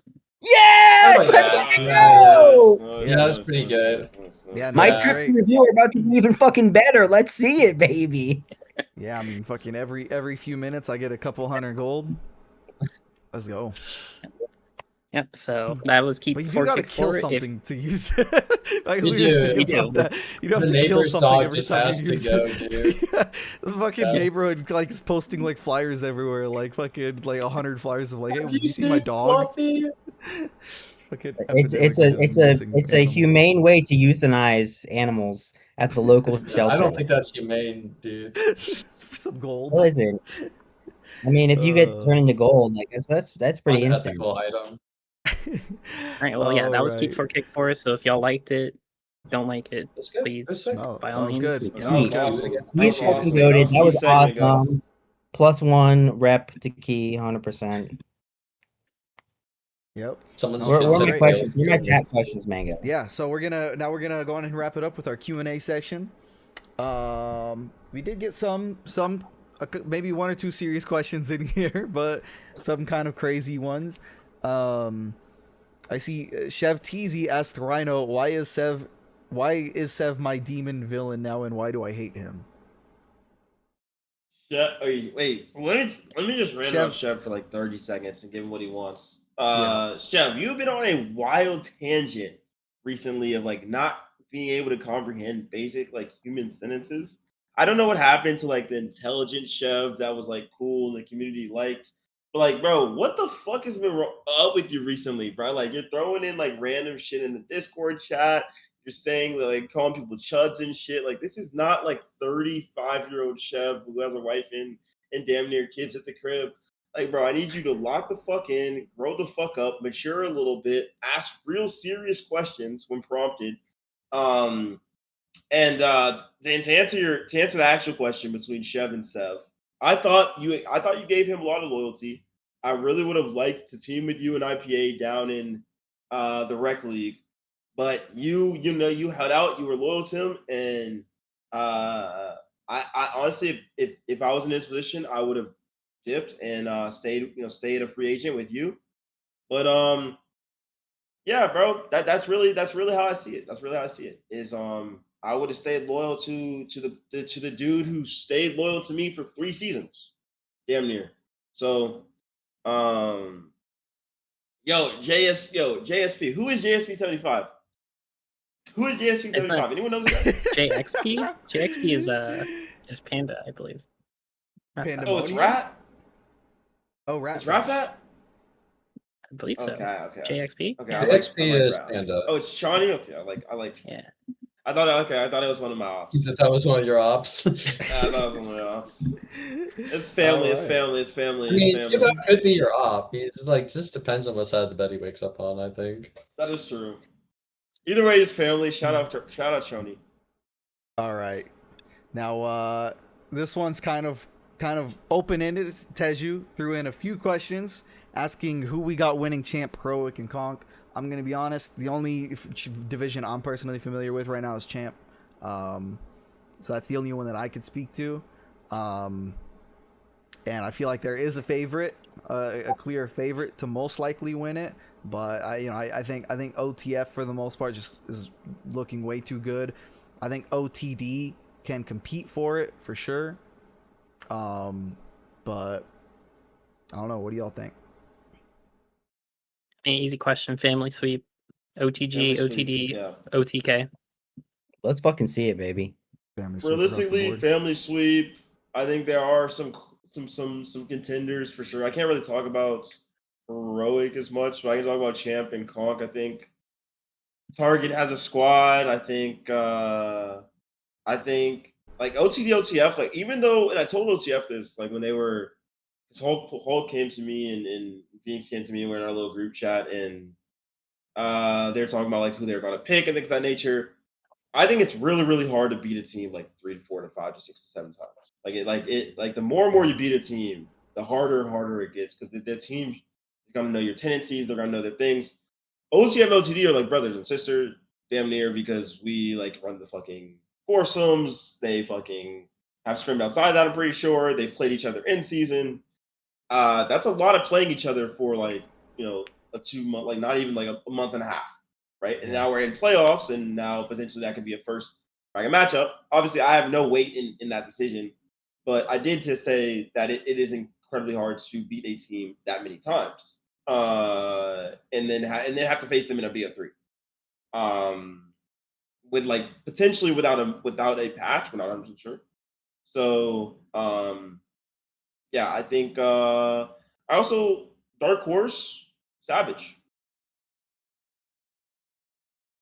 I know people may be shocked to talk about Savage on OTF podcast, but yeah, Savage Spirits. I think they're like my dark horse for champ. I'll give you a darker Conk, horse that I mentioned earlier this episode. MHKFC. I think they end up top 4 I think they top can make a four. at run. least. I Spicy. think they can make a That run. is. I think Rangers that's playing nice better as hell. than like as good as every mid in the league. I think Every I minute. think it's not hard though here Like, to make in it the top 4 championship. because I do think that there are some like I think as close as the top is, I think the bottom isn't as close. I think there are a couple teams at the bottom that are like clear, like not gonna make it there. I don't want to call out any specific names, but I think there is like a bit of a discrepancy between like the top like 5 or 6 teams and then like everyone else. So I also want to say, I know we can probably talk about this next season or next episode. The Jack team kicked Fourth World and picked up Chev and got better. I think that is incredibly rare to kick a person this far into the season and then pick up another player and get better. So it speaks to whatever the fuck they're doing over there. I think they are scary also. Like I do think Champ is like wide open. Where I think it's just gonna be whoever can get going and get into like their mode a little bit quicker. For Conk, I think the favorites are probably YM's team, then HO. Then I would put us right in that conversation. But yeah, helmets on is just like they're just always scary. You just never you never really want to play helmets on. yeah, they've been around a long time. The You third never know what they're place, gonna do. Even they don't know. Island of Sun. Yeah, they don't even know. But yeah, that would be an answer to those.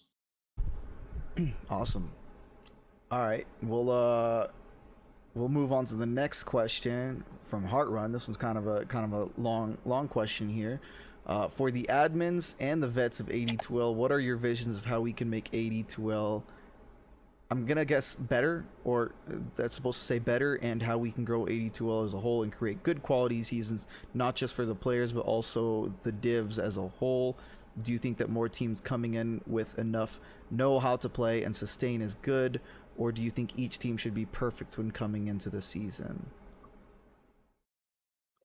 Okay. Next I time, guess we'll. Arwen, can you do a longer question, please?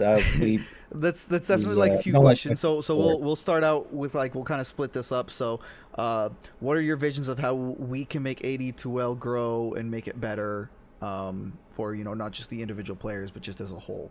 Um, I don't I know. think just making content. I think just being Yeah.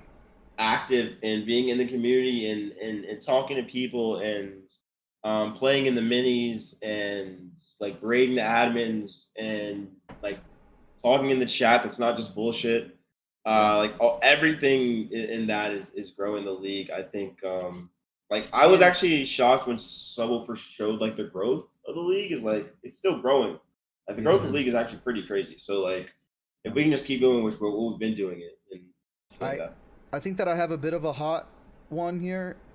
I think we like as much as we need more content, like we also need good content. Because I'm gonna like say we have so much bad content. Like we have people who genuinely don't put effort into their content, and like they're just straight up posting a fucking like simple ass spreadsheet that they threw up in like 5 minutes and like fucking throwing it in the content channel. Where we have people like Wills who are fucking typing out entire fucking like essays, like putting crazy effort into this shit. Where like it covers everybody in the division. People love to see about themselves, hear about themselves, read about themselves. So like that's the type of shit we want to see is people actually like put effort into it. I think too many people have the fucking content creation tag. I think that shit pretty much needs to just like be wiped clean. Take that fucking tag away from the people who aren't like either making it or just making bad content.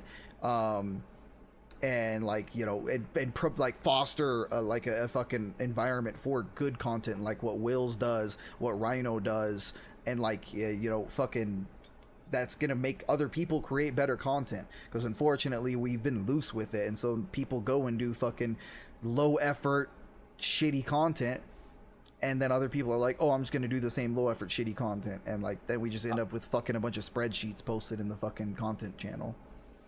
I mostly agree. I do think that depending on what the low effort bad content is, it does spark a lot of discussion, drama, and engagement. I don't mean that as like I want my content to be rage bait, but it usually does foster a bit more of a community involvement. Even if someone puts up the worst fucking power rankings known to man, it does get people interested. It gets play. That was how I actually started typing into Discord initially in season 27.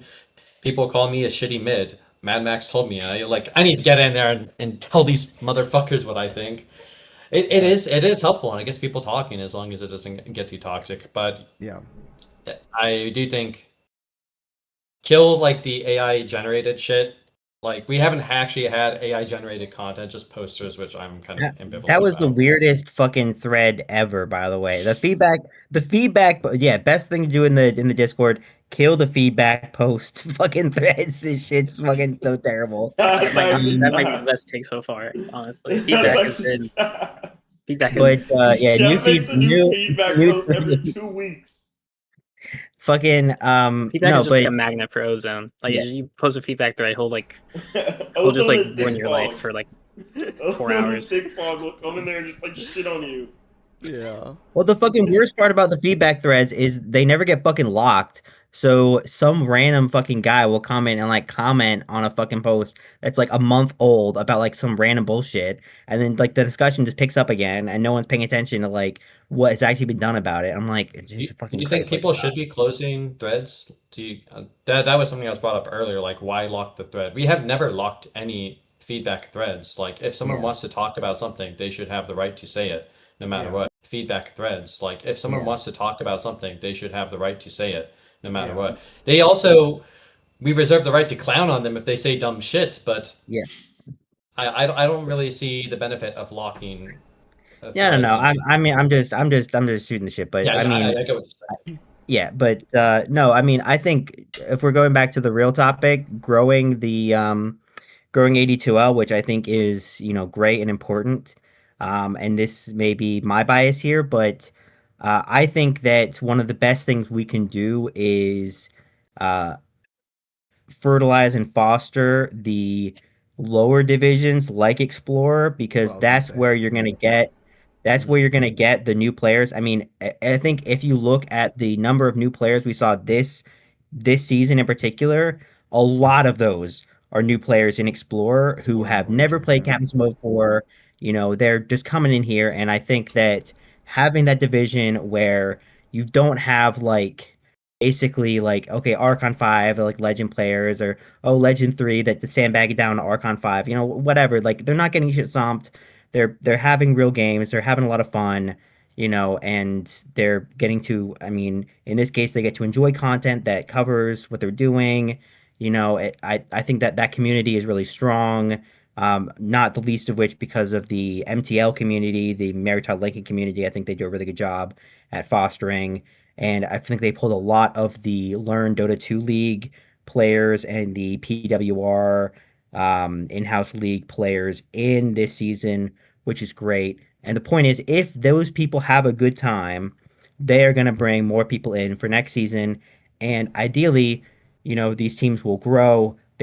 Some of them will, at least will stick together and improve, and we'll see them rise up through the ranks. And that's ultimately what we want, to have Yeah, people no, who I mean are that's committed yeah, and that's like having the great time. original intention of 82L. Like that was the whole thing of like divisions and like giving people that pipeline to rise. And yeah, I mean if we don't have the beginning of the pipeline to start with, then like the fucking end of the pipeline's gonna fucking run dry eventually. Mhm. And like amateur 80 or I mean amateur Dota 2 is like in this weird spot too, which is somewhat understandable, but there's really not a lot of places for like a low MMR Explorer Voyager level players to play. There's not a lot of competitive places for those people to play. Like we got LD2L, but for the most part, like if you're looking at Ancient, Divine, Immortal, Average, there's a lot of fucking places for people that rank to play. But very limited options for people who are lower than that. That's why you do end up with a lot of like Crusaders playing within fucking higher divisions and stuff like that, because more often than not it's there's not enough teams. So yeah, I think that if we could foster some of those lower divisions and kind of help aggregate those teams and make sure that it's a good place for them to play, then yeah, I think that's going to be healthy for Well, I will, 82. I will, I will shout out Heart Run. I think that the execution, there were some bumps on the road, but I think that the idea of getting these players and these teams together Yeah. and helping them like at least foster the growth and putting these people together to form teams, I think that's fucking awesome. And Yeah. Shadow Heart Run, you Mhm. know, Yeah. it, No, I it, think Heart Run doesn't get Yeah, enough Yeah. credit for like Yeah, he for was like catching how strays in the much. feedback thread too. I remember that, and it was like, yeah, I posted something real quick, so it was like, dude, like, okay, yeah, like it should say manager versus captain. Like I understand that, but like people were like, Hartman is like the worst person in the world for like signing. It's like, dude, like what are you guys even? Why are you guys even posting in this thread? It's like, Yeah. like Hartman overall, like what he's done for those leagues and just in general putting teams No, together it's has been been really great. good. I also think on the topic of growing the league, I also think that extracurriculars are really good. So OTF has had the showcases, which have been fantastic. Just little scrim nights. There was the meet off tonight in Champion, or I guess it was tonight.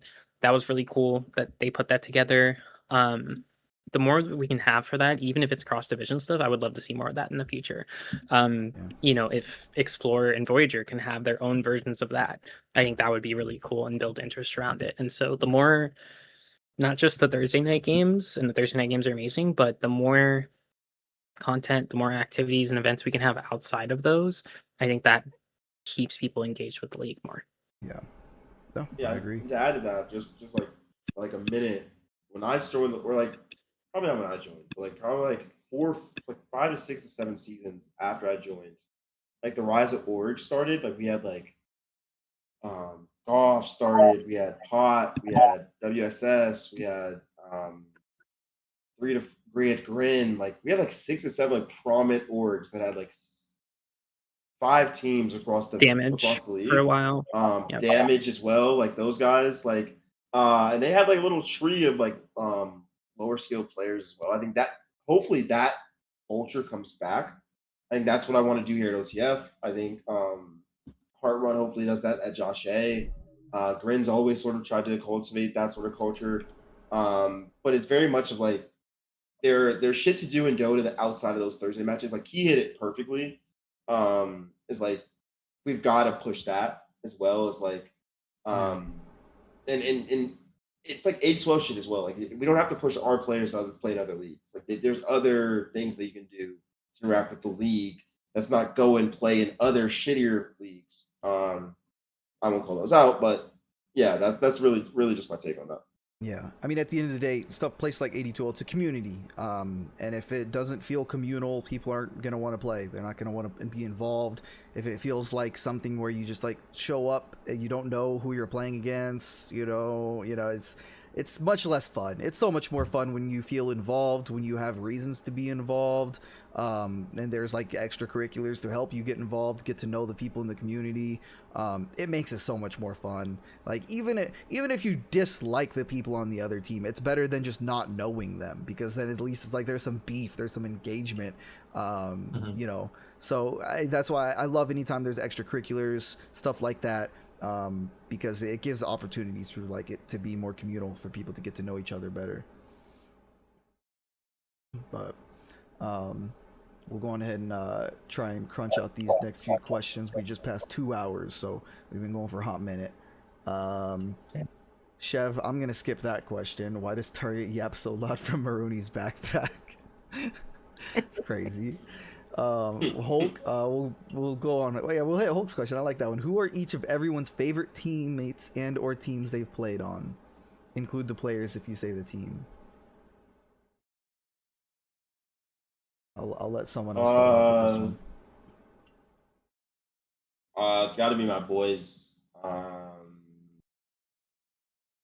Liam Starboy, Peyton, like those guys. I just met them in person. Those are like the guys that got me into Dota. More recently, I'd probably say Fatality, because just his learning. I think just is wanting to learn and get better at the game was I'd say Fatality's up there for sure. Yeah, for me, I mean, I think Revamp is the one who taught me everything about drafting and Dota. We wanted to chip together Map Jets as well, Sean as well, Captain Little Dinky, maybe a little bit persona non grata, but still part of that team. So shout out, I guess. But no, like I think Revamp, Map Jets, and Sean were like some of my favorite players, and we haven't really played together since that season. I think we had a try after that once, but definitely love them. I mean, I can recommend. They're very good. I mean, I've been friends with pretty much everyone I teamed with. Rack Shack was great. It was chaos. Bob and I were playing on the same team. That was the last time we did that, which was really cool. We had Scion and Arden, so it was like that team was really cool. I mean, Devious Backshots, Goldfish Gaming, all the iterations of that, which also played one with Chaos there, with Licky and Dop. So of everyone I've played with, I don't think there's a single player that I was like, oh, I regret teaming with that person. But yeah, I think typically I tend to weed out those people ahead of time, unless it's like RD12 or something. Like I freaking hate my current RD12 team. Like they're all idiots. I like mute them all. But I didn't pick them. You know what I mean? So it's like other than that, like that's why RD12 is better. Just pick your team. So. Yeah. For me, man, I've been on so many teams. It's hard. Like I said, I've been around since season 6. Over 10 years of 80-12. I've been on so many fucking teams. To just spit out some of my like favorite, like maybe a poll. Some of you might remember Bricko. Bricko was a fucking he wasn't like an amazing player, but he was just like he was a guy, he was a good guy to be around in his day for sure. Yeah, like he definitely, like he's one of the better Earthshaker players I've ever known. But like just besides that, like he was just such a vibe to play around. I enjoyed every time I played with him. My favorite team is actually super recent, surprisingly. My favorite team I've ever played on is was it last season? I think I played on Fungal Jarmers. Which I don't know. I think they're in Conk this season. That's Barry, Crux of the Booby, a couple other folks, I played on their team last season, and like we didn't do too great. I think we were like right on the bubble, but like I just had so much fun with them. Like they even when we were losing, like we were having fun with it, laughing, fucking, just vibing. And like I said before, like that's clearly like, you know, kind of my mentality is a bit more like I'd rather just have fun. You know, I don't care too much for like the bragging rights of like winning too much. I'm competitive, so I still like to win. That's why I play.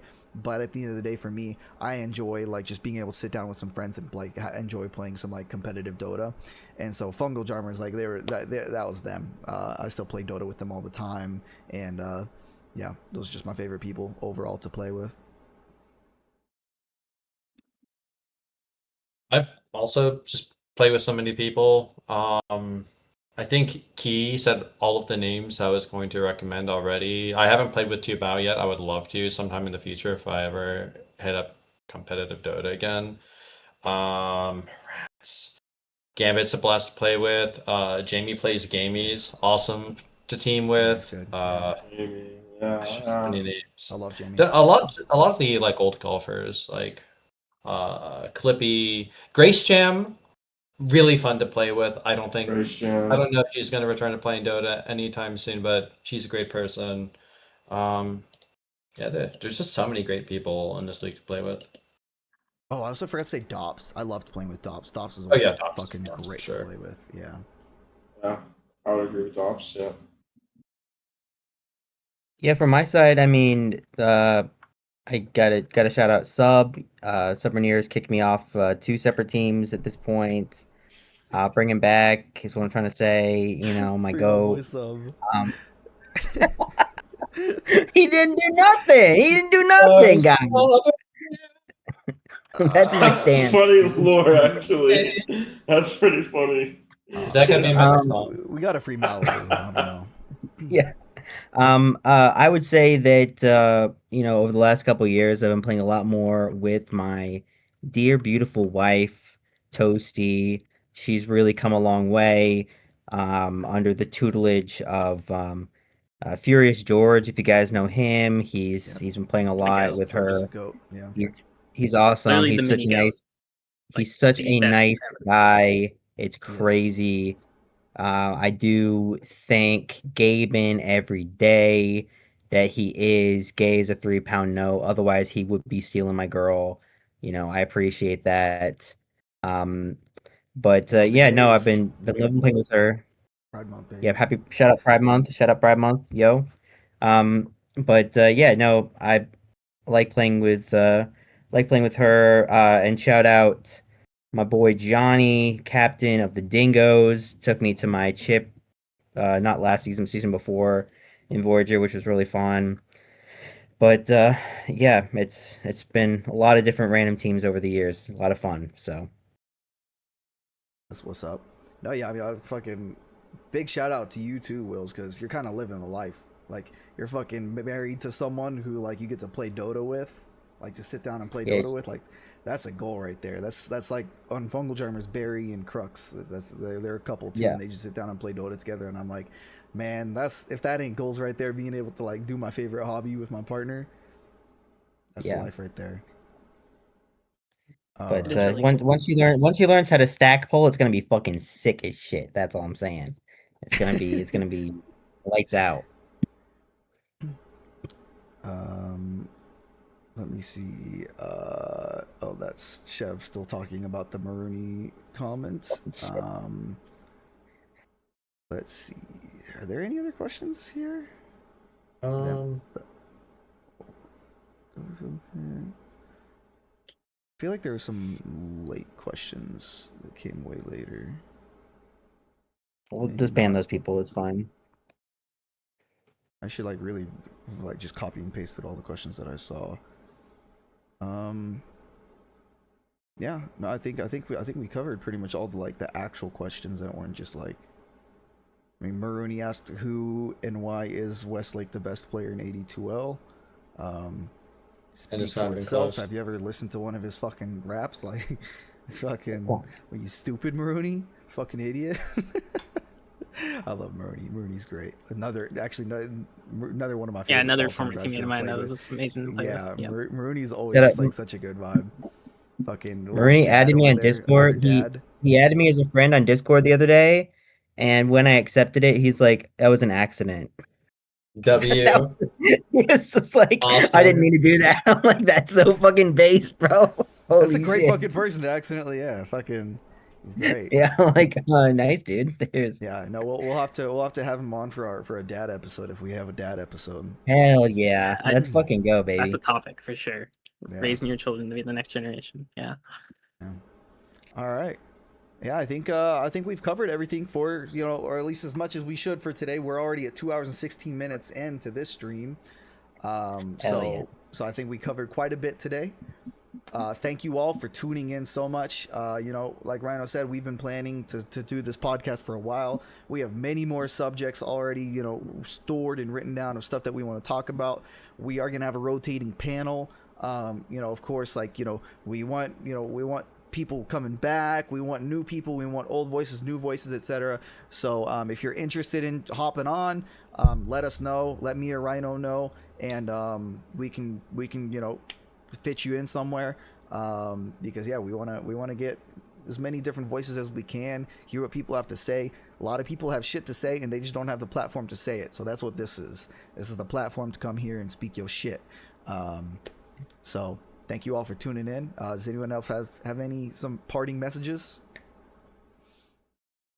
Peace out. Read my just, bullshit blog. Thank you all for coming. Key, Wills, IC, appreciate you being here. Family and 4. Hell yeah. Family and 4. Hell yeah. All right. Have a good night, all. Thank you all for tuning in, and make sure to tune into the next OTF podcast. No confirmation as to when that is yet, because we all got to work around our schedules, but we will keep this going. So thank you all for tuning in. Yep. There will be a VOD. This will be uploaded on YouTube as well. So thank you all. Have a good one. There will be a VOD, guys. You'll see it on Rhino's channel.